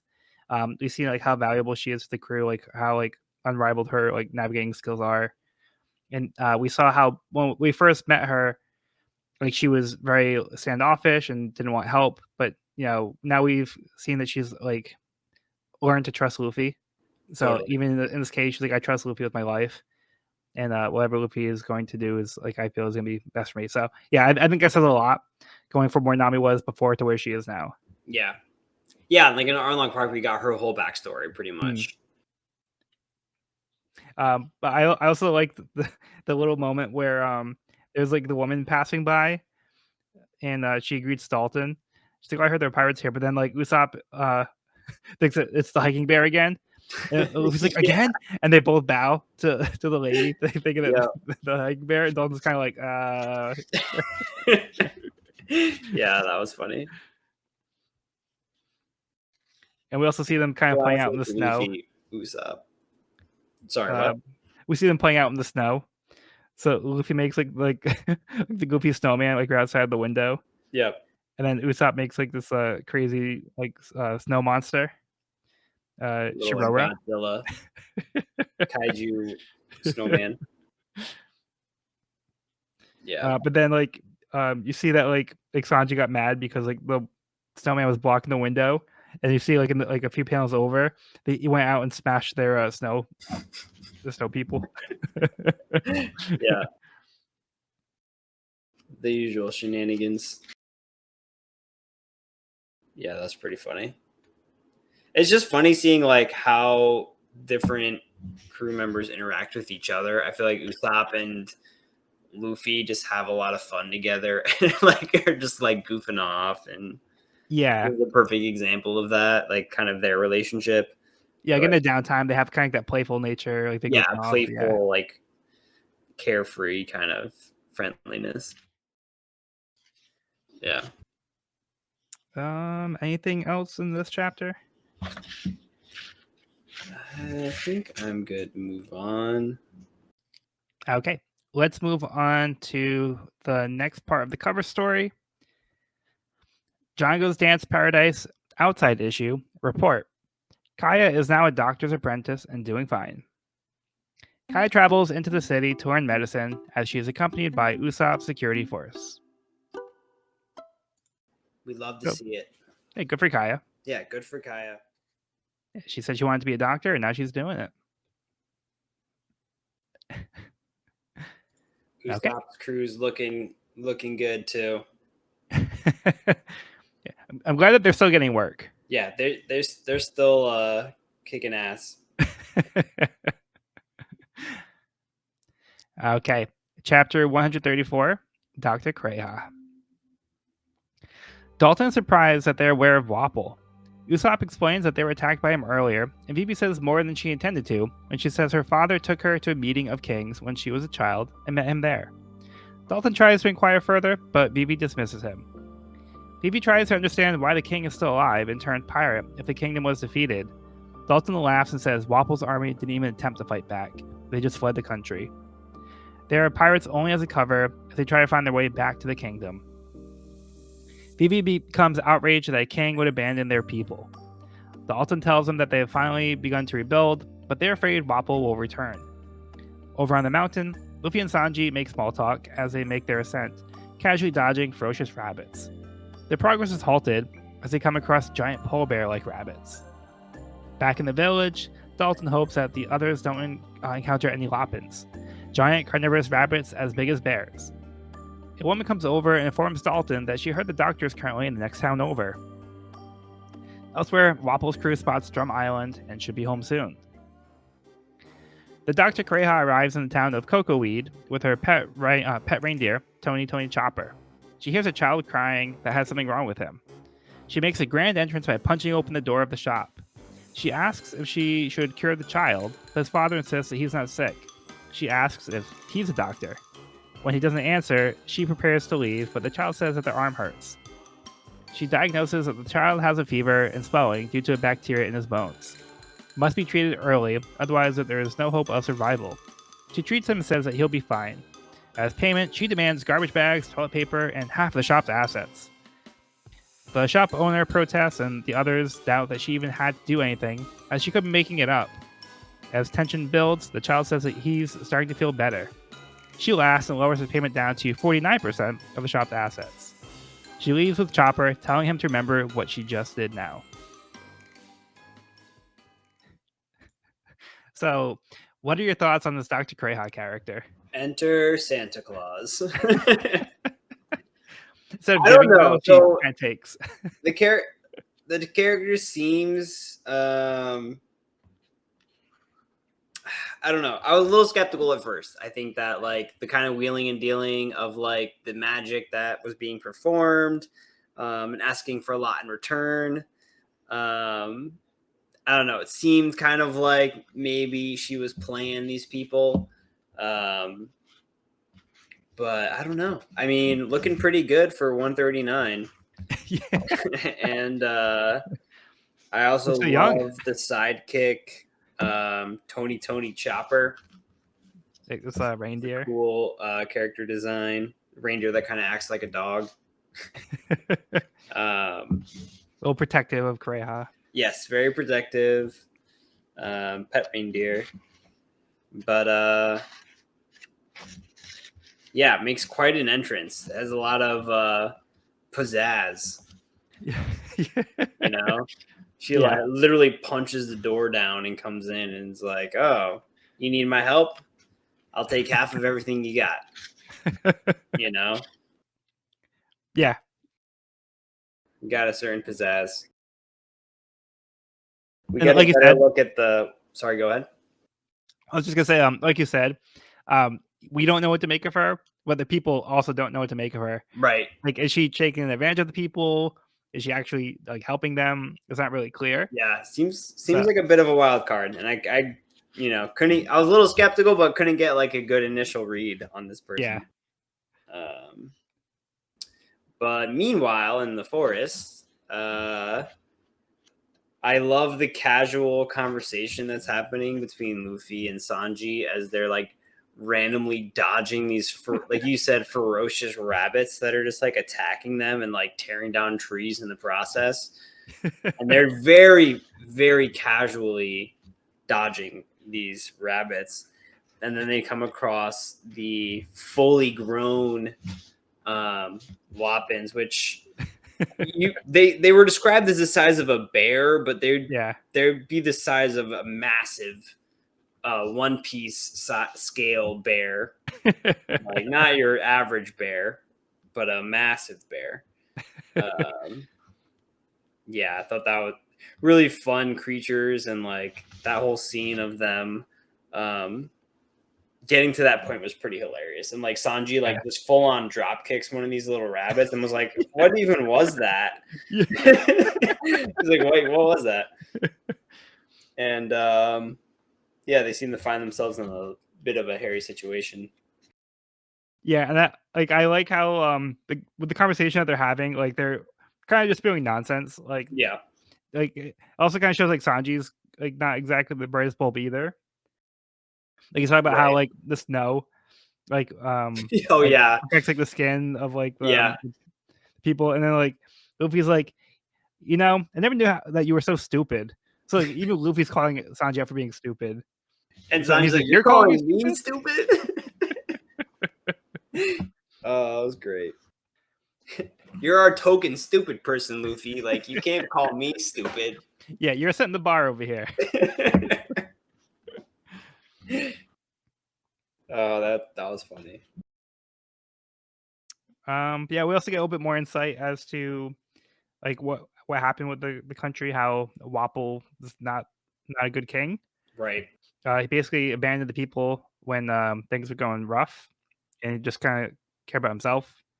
And they even bother to try to fight back. They just kind of try to preserve themselves and didn't care about the people. So now they're worried about like Wapol trying to reinsert himself back into the kingdom when the people are trying to move on and build like a real nation here. Right. Yeah, and Nami being of royal blood and like having an insight on that world, I feel like took that very personally and was like, a king should never abandon their people like that. Right.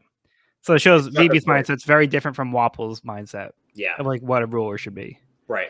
Yeah, struck a chord with Vivi for sure. Which is similar to what we've seen with like Luffy and the opposing pirates on like what a captain should be. Yeah. So I feel like it's also reminiscent of that. Yeah, did we even mention the fact that they have to trek to this castle on the top of one of these mountains in order to heal Nami? Like, I don't even know if we touched on that. Like, they have to go up this insane peak to get Nami to a doctor. Right. Yeah. Like, the task seems insurmountable, and now they're met with these massive polar bear bunnies who do not seem to be chill. They seem pretty angry. Well, Dalton tried to dissuade them from going this way, where the Lapins were like probably going to be. He said there's a safer route, but Luffy's like, no, we gotta take the quicker route. We'll be fine. Like, we got this. Like, we've handled more difficult things than big bunnies, you know. But like, I love how like the little baby one, like the look on his face, like how ferocious it was. Like we're talking about how they're just casually dodging it, but like it looks like so ferocious, and like it bites like the tree, and like the look on his face after he bites down the tree, like he's like, like it looks so mad that he couldn't get them. Yeah, but it's kind of cute, like in a very ferocious way. Yeah, naturally bunnies are super cute, but these ones literally have like fangs that are chopping trees in half. Reminds me of the bunny from like hold the Monty Python and the Hunt for the Holy Grail. The cute little rabbit that's a monster. Yeah, but kind of going back to Kureha, because I love this character, and like she's so eccentric, and just like the whole concept of this like 139-year-old doctor who's like kind of like, it seems like she's kind of like bamboozling them. Yeah. But she's trying to look young, like the way she's dressing. She looks like she just came out of like Forever 21 or something. Yeah. She has like a belly button piercing. Yeah. And then she has 2 sets of glasses. She has like her sunglasses for looking cool, and she has like her like seeing glasses for when she does like doctoring. Yeah. Because like at first, like I didn't realize that she had the 2 sets of glasses on, but then when I saw like in one of the panels she had like the clear glasses on, I'm like, oh, that's weird. I thought she had sunglasses, but I noticed like that she actually has both of them on her head at the same time, and she just switches whichever one she wants. Yep.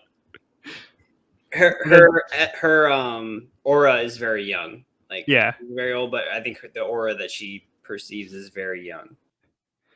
But then like to kind of like further add to like whether or not she's like legit, it's like the first thing she does is like she like touches like the kid's leg, and like then the kid's like, oh, that hurts, and she's like, see, you forgot about the pain in your arm. So it's like, I'm helping, and then like what are you doing? But like then she kind of points out, it's like, oh, like he's like swollen and he's like tender over here, that's why it hurts. Like I barely touched you. And then she says like he has like this bacteria.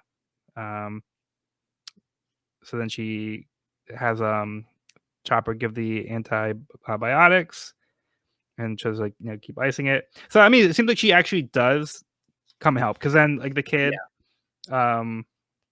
says thank you and feels better. And then I like the moment where she's like, oh, what a sweet tip. She's like, just for that, like I'll go from 50% to 49%. So it's like, 49. She's still trying to take like half of everything that he has.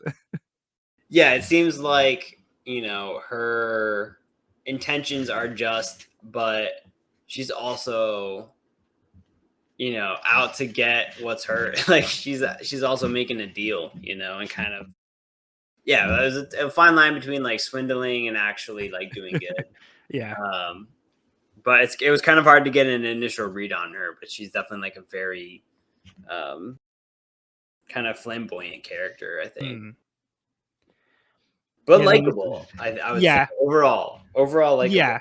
like in her own way. Like Yeah. like in person, like I would probably be like annoyed, like by like how like much she's trying to take from people. Yeah. Like as a character, she's just like really fun. Yeah, she is a fun character. And then like we talked about like Chopper, like the assistant like pet Yes, here. big Chopper fan. I like Chopper a lot. Chopper is very aware and with it. Yeah, so like he comes to try to like defend Kureha when like it seems like people are turning against her. Mm-hmm. Like Chopper's like he kind of like almost like growls, so Yeah. like kind of like gives like a death glare, and then Kureha's like down Chopper, I got this, it's okay. Yeah. But yeah, just I think this is like a fun introduction to these characters. Definitely. She exudes confidence, which I guess you'd have after living for 140 years almost. 139. Yeah. 109. Okay, ready to move on? Yeah. We met the Santa witch doctor. Okay. Django's Dance Paradise Volume 8. The East Blue's most popular destination, Mirrorball Island. Django arrives at Mirrorball Island. Funky. This seems like Django's ideal destination. It's like the place that Django would go if he was trying to go somewhere, right? This is like the place to go. It's gotta be. Okay, chapter 135, Lapins. Dalton has taken Vivi and Usopp in a sleigh to try to get to Cocoweed before Kureha leaves. He apologizes as she was in town yesterday and doesn't normally come down again so soon. On the mountain, Luffy and Sanji are surrounded and attacked by Lapins. Sanji tells Luffy not to fight and only dodge so he doesn't hurt Nami. Sanji says he'll handle them. There are too many of them, so they keep running. Wapol and his crew have made their way back to Drum Island and defeat the guards at the shore. One of his soldiers reports that the Straw Hat ship is here. They determine the pirates have left, but his officers Chess and Kuromarimo saw footprints and they think they went to Bighorn. Dalton, Vivi, and Usopp arrive at Cocoweed, but Kureha's already left. They heard she might be going to Gyasta. Before they can head out, someone reports to Dalton that Wapol is back. Dalton takes off, transforming into a bison.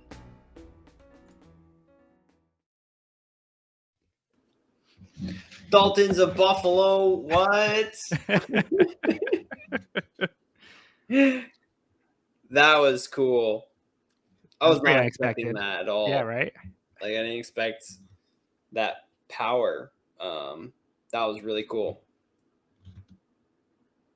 And he turned into a bison while riding a horse. So like, yeah, that happened. That's pretty skillful. Yeah. Because you can see like in that panel, like the horse is kind of like falling behind. Yeah, I saw that. Like Winnie. Yeah. So he's just like, all right, I'm going to transform it. I'm going to just run on my own here. Yeah, the horse is not moving quick enough. He was like, I can get there quicker, and so he transformed, which was cool. Yeah. So that's like the first time we've really seen like this kind of devil fruit. Yeah. Yeah, we didn't even know it was a devil fruit at this point, and we reveal it. I think in the next chapter, but yeah, such a cool.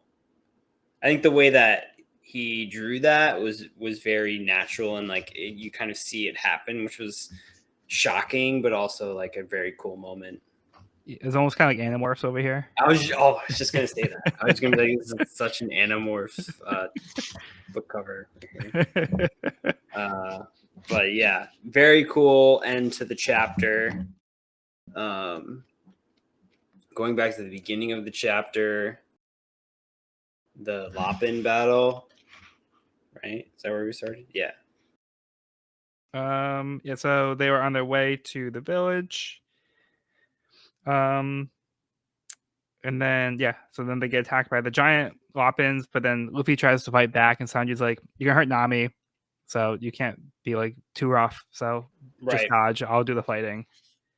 And like Luffy keeps forgetting that fact. I don't know, like sometimes Luffy seems kind of like in this scenario like a little dim-witted, like a little kind of like not fully thinking through the consequences for his actions. I mean, I guess that's kind of always been a trait of his, but like, I don't know. In this moment, it's like, no, really though, like you can't do anything because you have Nami on your back. Like everything that you feel or do, she's also gonna feel. So like, you can't just be like throwing yourself around fighting.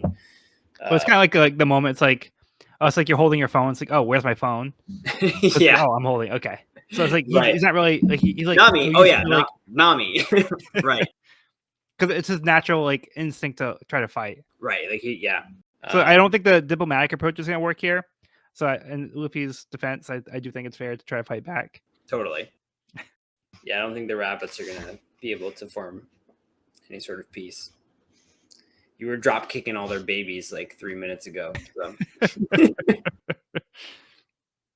Then Wapol's crew make their return. Oh yeah, we get like full intros for his lead henchmen, Mm-hmm. who are very also like, I mean, just cool character design again. We got the guy with the afro whose fists are also kind of look like afros. And Yeah. then So his name is Kuro Marimo. So I don't know if you've seen what a Marimo is before, I don't think so. but it's basically like kind of like a moss ball. So Oh, okay. basically his name is like Black Moss Ball. Got it. Which is like what like his head and his hands are. Right. Okay, I can see it. And then the other guy that we saw standing on the water before is Chess. Chess. Yeah, Chess's character is very cool. He's kind of like a jester archer. Yeah. And I've been like trying to figure out whether that was a mask or their actual face. Yeah. And it turns out that's their actual face because their mouth opens and closes like an actual mouth. So that's their real face. Because at first it looked kind of like a mask because like the mouth doesn't really look like a natural like right that would function, but it works. And he always looks like he has like that sad look on his face. Yeah. Yeah, it looks like a painted face. Oh, and is this when we get the woolly hippo backstory? Yeah, so Robson White Walkie is the name of his woolly hippo. Yes. So Robson White Walkie. So like, what I was mentioning before, I actually just like put it together like earlier when we were talking about it, but he says here, they're still upset because I killed your brothers. So I'm guessing what he's wearing as like his like kind of cloak is one of the brothers that he killed. So he's just walking around wearing this, and he's like, "Are you still upset about that? Like, come on, you still upset?" So yeah, so insensitive. But I mean that's it's just pretty adding much to his very unlikable villain. Exactly, yeah. Who was a king and then a pirate, and now he's a king again. He's trying to be. I don't know about this guy. And now it looks like Dalton, Vivi, and Usopp are hunting for Kureha and just missing her. And then that was frustrating. Like reading through this when we found out that Kureha was actually in the village, I was just like, no, because we're all pulling for Nami and want Nami to get help as soon as possible. And so hearing that, I was just like, oh God, the feeling of dread. Yeah, it's almost like Arlong Park where like everybody kept like going back and forth between Arlong Park and Cocoa Village and they kept missing each other. Right. So it's a little bit like that. But yeah, and Dalton, his priorities are leading him to go defend his country and fight Wapol off. So he has to leave Vivi and Usopp. Right. So they're kind of on their own here. All right. Any other thoughts before we move on? No, just like a very exciting conclusion to this chapter when Dalton changes into a bison. That was really cool. Such a cool because we haven't, like you said, we haven't seen anything like this yet. Yeah. So that was very cool seeing this human transform into a buffalo. Was very cool. Yeah, and we'll get a little bit more of that in this upcoming Yes. chapter. Yep. All right, but before that, back to Funky Town. Django's Dance Paradise, Volume 9. Ah, the Navy. Django realizes the Navy is looking for him. You can tell because they have his wanted poster. With a bounty of 9 million. 9 million. Berries. 9 million berries. Where is Luffy? Like 30 million? 30 million, yeah. 30 million. Yeah. That's a lot of berries. I really like Django's reaction to realizing that he's wanted, and like the pose that he's striking is almost exactly the same as the pose in the photo. Like yeah, just a he's little got bit his less hand of on a his hat, and mouth dropping. he's like striking the same pose, but in reality, his jaw's dropped because he's realizing that he's wanted. Yeah, that's funny. But that's kind of funny. It's like they'll never find him. Oh wait, he's making the exact same pose. Yeah, he's right there doing the same pose. Oh man. All right. Last chapter of the volume. All right. Chapter 136, A Man Named Dalton. The Lapins further up the mountain stop attacking and start jumping up and down. Luffy is confused as to what they're doing, but Sanji is shocked. Over at Bighorn, the town gathers their forces and prepare to fight Wapol. Usopp and Vivi have taken the sled to try to make their way to Gyasta, but miss a sign that pointed them toward the town.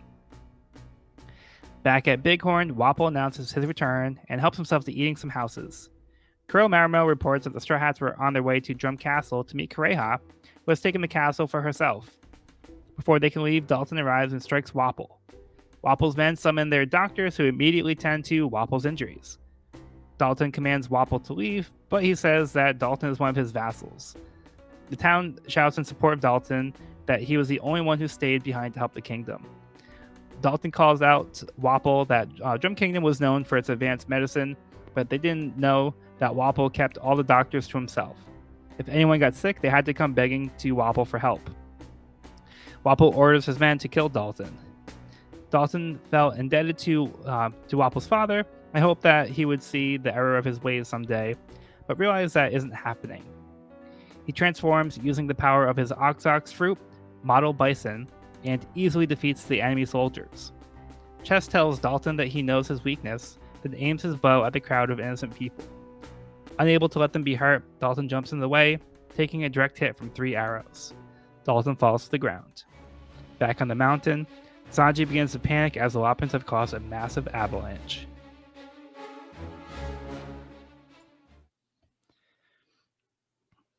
Oh, Dalton, no.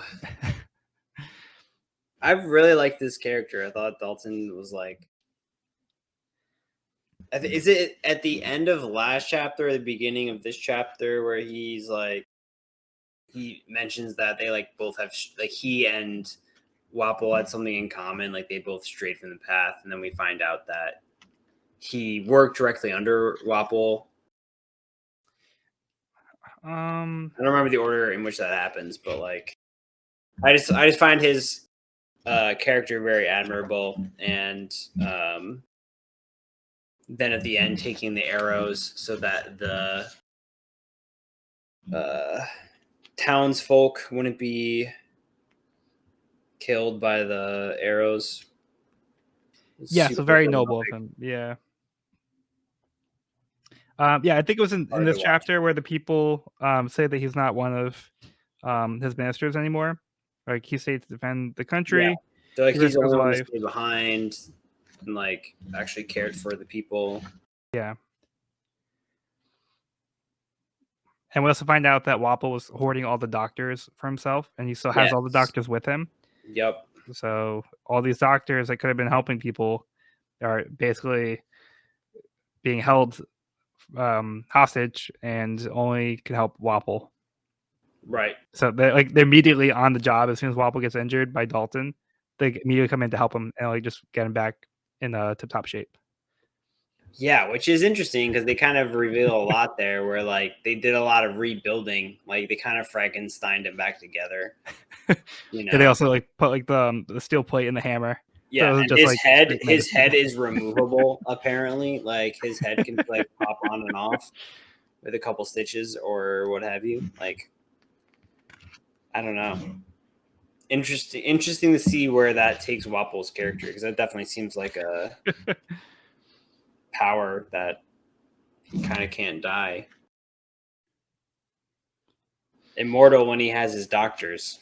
But yeah, like you said, like those doctors were kind of being monopolized by Wapol and his intentions, you know, instead of bettering the medical sciences of the nation or the world, they Yeah. were all being hoarded to fit his needs. Yeah, like not even like just his country, like just him. So Right. like it really shows like where Wapol's priorities were Yeah. and how he doesn't care about anybody else. Another selfish pirate leader, or in this situation, king, but Or both. We could say he's he's both. kind of both, yeah. But I love Usopp and Nami arguing, or no, Vivi, Usopp and Vivi Yeah. arguing about trying to find the sign, and in their argument, miss the sign. Yeah. And Usopp's like, "You're a princess, aren't you? So do something." And Vivi's like, "Princesses don't know everything. Look at the map, Usopp. Like, like what do you expect you to do?" Right. That was funny. This poor Um, hippo that Wapol. yeah, sorry. This poor hippo that Wapol is riding is so not in it. Like so not there. Like this hippo wants to be anywhere but where this hippo is. He's just kind of chilling. Always like side eyeing. Like this hippo is giving the side eye in every single frame. Just like, this. I hate my job. Yeah, I mean, like he could be next. Like he doesn't know. Like Yeah, right. I mean, like Wapol could, you know, turn on a dime. he might want a new coat. Yeah, that's pretty Um, messed up. yeah. So I wanted to touch upon the devil fruit. Yeah, So I'm trying to see where they refer to it. they said something about it being like a family trait almost, or like something that runs in like a family, right? Yeah, let me see. Okay. So they say that's the devil fruit of the Zoan family. The Zoan family. So it's not really clear what this means, but basically Zoan is a type of devil fruit. So Oh, okay. they're broken down by different types. So we've actually seen other types of devil fruits, but we haven't been introduced to what family they belong to or what the type of devil fruit it is. So it's a family of fruit. Yeah. So for example, like we don't know what Luffy's type of fruit is. Right. Like We don't know what what the the gum gum gum gum fruit fruit. category is. Yeah. Gotcha. Okay. But Zoan is maybe like a shape shifting or like anthropomorphic kind of category. Yeah. So we can see it says that he's like a wild animal. So he Yeah. turns into an animal. So that's Zoan type is transformative into in this case like an animal. So we actually saw him have like a different form. So he straight up like turned into like almost like a regular bison. Yeah. But now like, when he's Full fighting on. here, kind of like in like a bison human hybrid form. Yep. There's So different. yeah, so I think it's just kind of important to note that like it's not the same form that he was in before when he was running to try to find Wapol. Cool. Yeah, that was a cool devil fruit. Yeah. So it's cool that that's categorized into. If there's a category, there's got to be more of them. Yeah. And this one here they name as the ox fruit bison model. Hmm. So that's part of like the naming convention here for the Zoan types. That's cool. We haven't really seen anything like this yet, save maybe like the fish people, but that's like a species, not a devil not a devil fruit symptom Right. or side effect or result, whatever you want to say. Yeah, so we had like the shark type like fish man and like the octopus type fish man. Right. Whereas here, like, we have ox fruit bison model. But it's cool because like you said, like he's able to transform into a full bison, but there's also kind of like an in between where he was kind of like part human, part bison, kind of like somewhere in the middle. But died too soon. I think he was a very awesome character who I'm sad to see go so quickly. Yeah, but I mean, at least he goes down, helping the people. Yeah. He died heroically. Are you saying he's not dead? Well, we haven't gotten to the next chapter yet. But I mean, he does take these 3 massive arrows. I've assumed that I assumed he had perished in that assault. I mean, he took 3 massive arrows all directly through the body. One right through the center of his chest where his heart would be. Like, I think his heart would be like a little, a little bit more off center. Yeah, we'll see. Not looking good. I can say that much. Definitely not looking good. All right, so then there's these bunnies forming an avalanche. Yeah, which seems to kind of be affecting more than just the mountain, because like other people like are like they're saying that they hear like a rumbling or something. Yeah, this is not gonna be good. Big old avalanche. Angry bunnies. Yeah. So, any other thoughts on the chapter?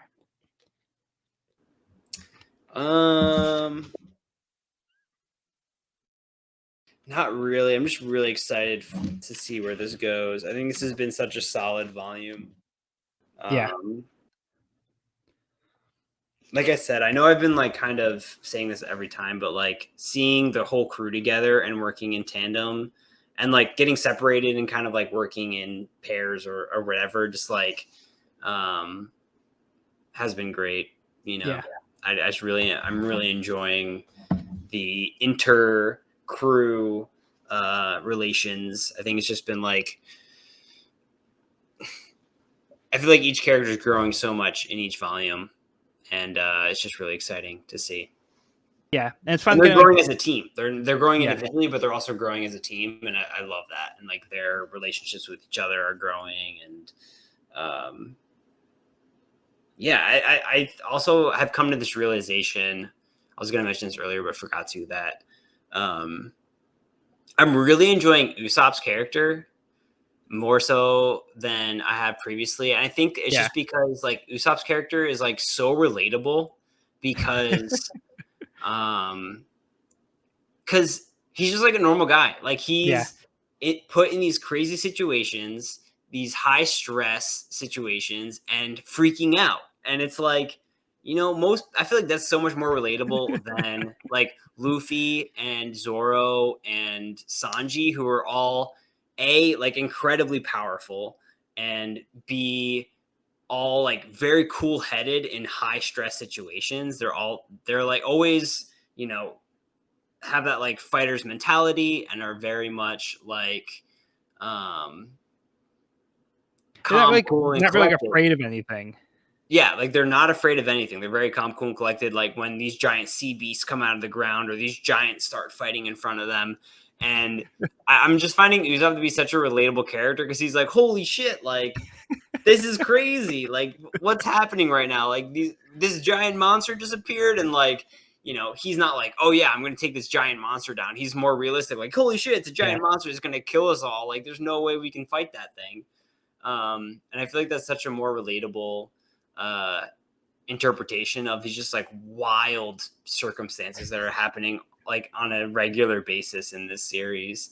And I think in this chapter, or at least just recently, I've been like noticing that more with Usopp's character. Yeah, I think it's that's just good. like a great kind of like grounding character who kind Right. of just like brings it all back into perspective and being like, this is not normal. Like giant goldfish don't just fucking come out of the ground and eat like swallow us whole and like I think that uh I'm finding that to be just like a really smart like perspective to have in a Mm, character like in this group of like superhuman, just like super powerful, like confident, like never flinching in the face of danger kind of crew.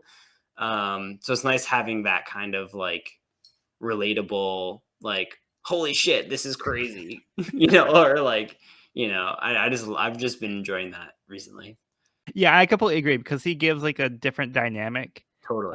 to kinda offset, like, what we're getting from, like, the other characters. Like we talked about, like, before, like, typical, like, shonen characters are always, like those cool characters that are, like, tough and they can handle anything. Yep. Whereas, like, Usopp, like, gives, like, a very different, like, kinda twist on that, whereas, like, like you said, he's just like a regular human. He's, like, kinda Yeah. in over his head a lot, and, Right. like, he's just, like, trying his best to just survive.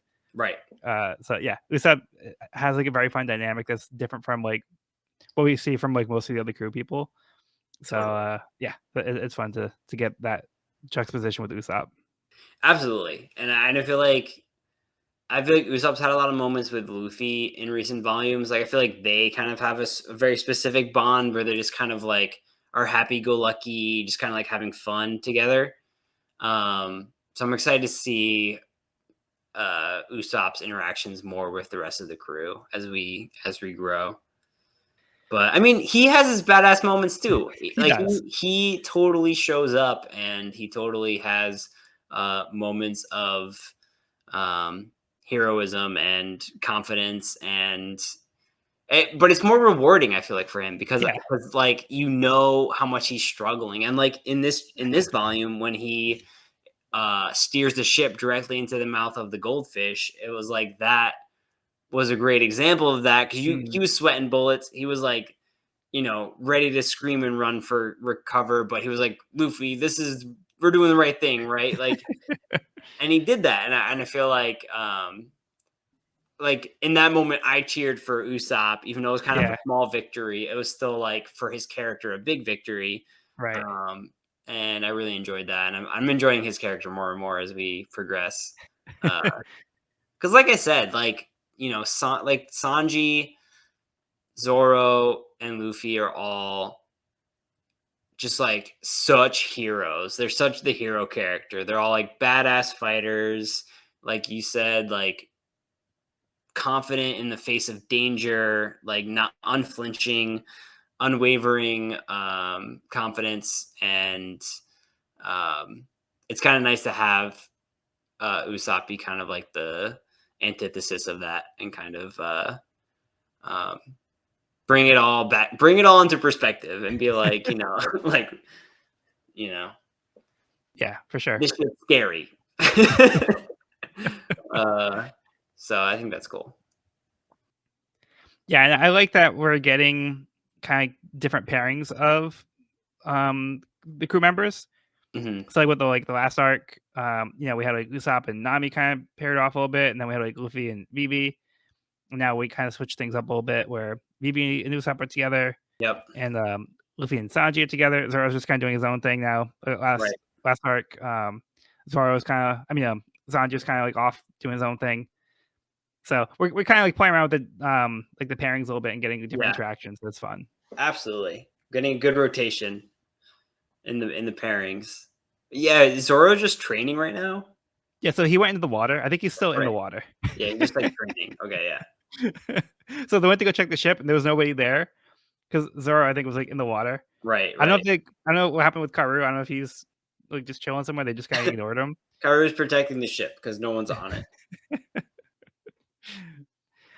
But yeah, so that's going to wrap up the volume as well as the little garden arc.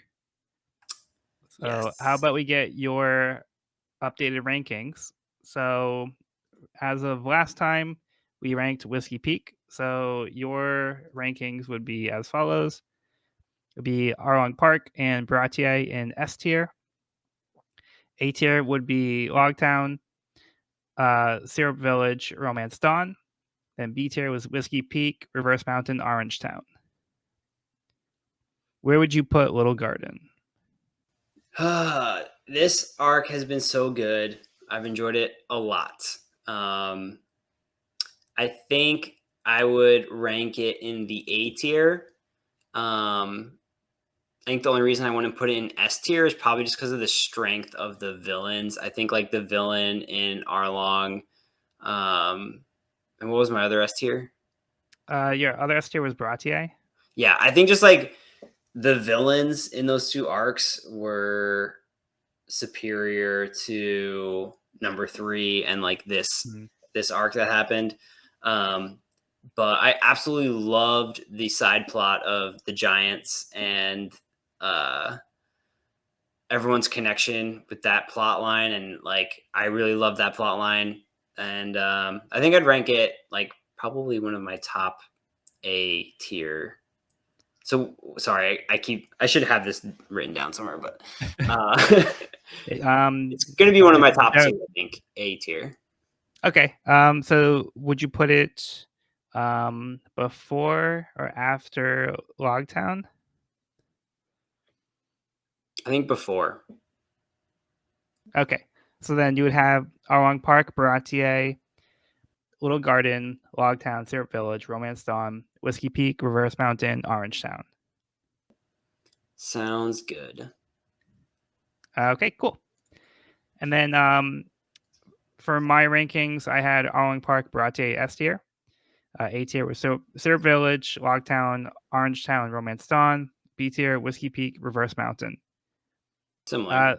Yeah, so I'm in a similar boat for you as well. I would also put it at the top of my A tier. Yeah. So I would put it after Baratier, but before Syrup Village. So my updated rankings would be Arlong Park, Baratier, Little Garden, Syrup Village, Logtown, Orange Town, Romance Dawn, Whiskey Peak, Reverse Mountain. So we're in agreement. Yeah. We're not going to have to battle this one out for 100 years. Maybe we should. Maybe we should. Or maybe 100 more chapters. We'll see. Right? Yeah. So we're going to have that be for the arc rankings. We're not going to rank any villains for this one. I don't feel like Mr. 3 was significant enough to be considered like a major villain for ranking purposes. So Yeah. we'll leave him off. Not that he wasn't a great villain. I just feel like he wasn't really significant enough to go into the ranking. Solid character design. I do love his wick hair on fire. That was pretty great. Yeah. And he had a pretty good specialty move. The candelabra was elaborate, to say the least. For sure. But yeah, he was defeated like a little too easily. I don't like multiple times. Yeah.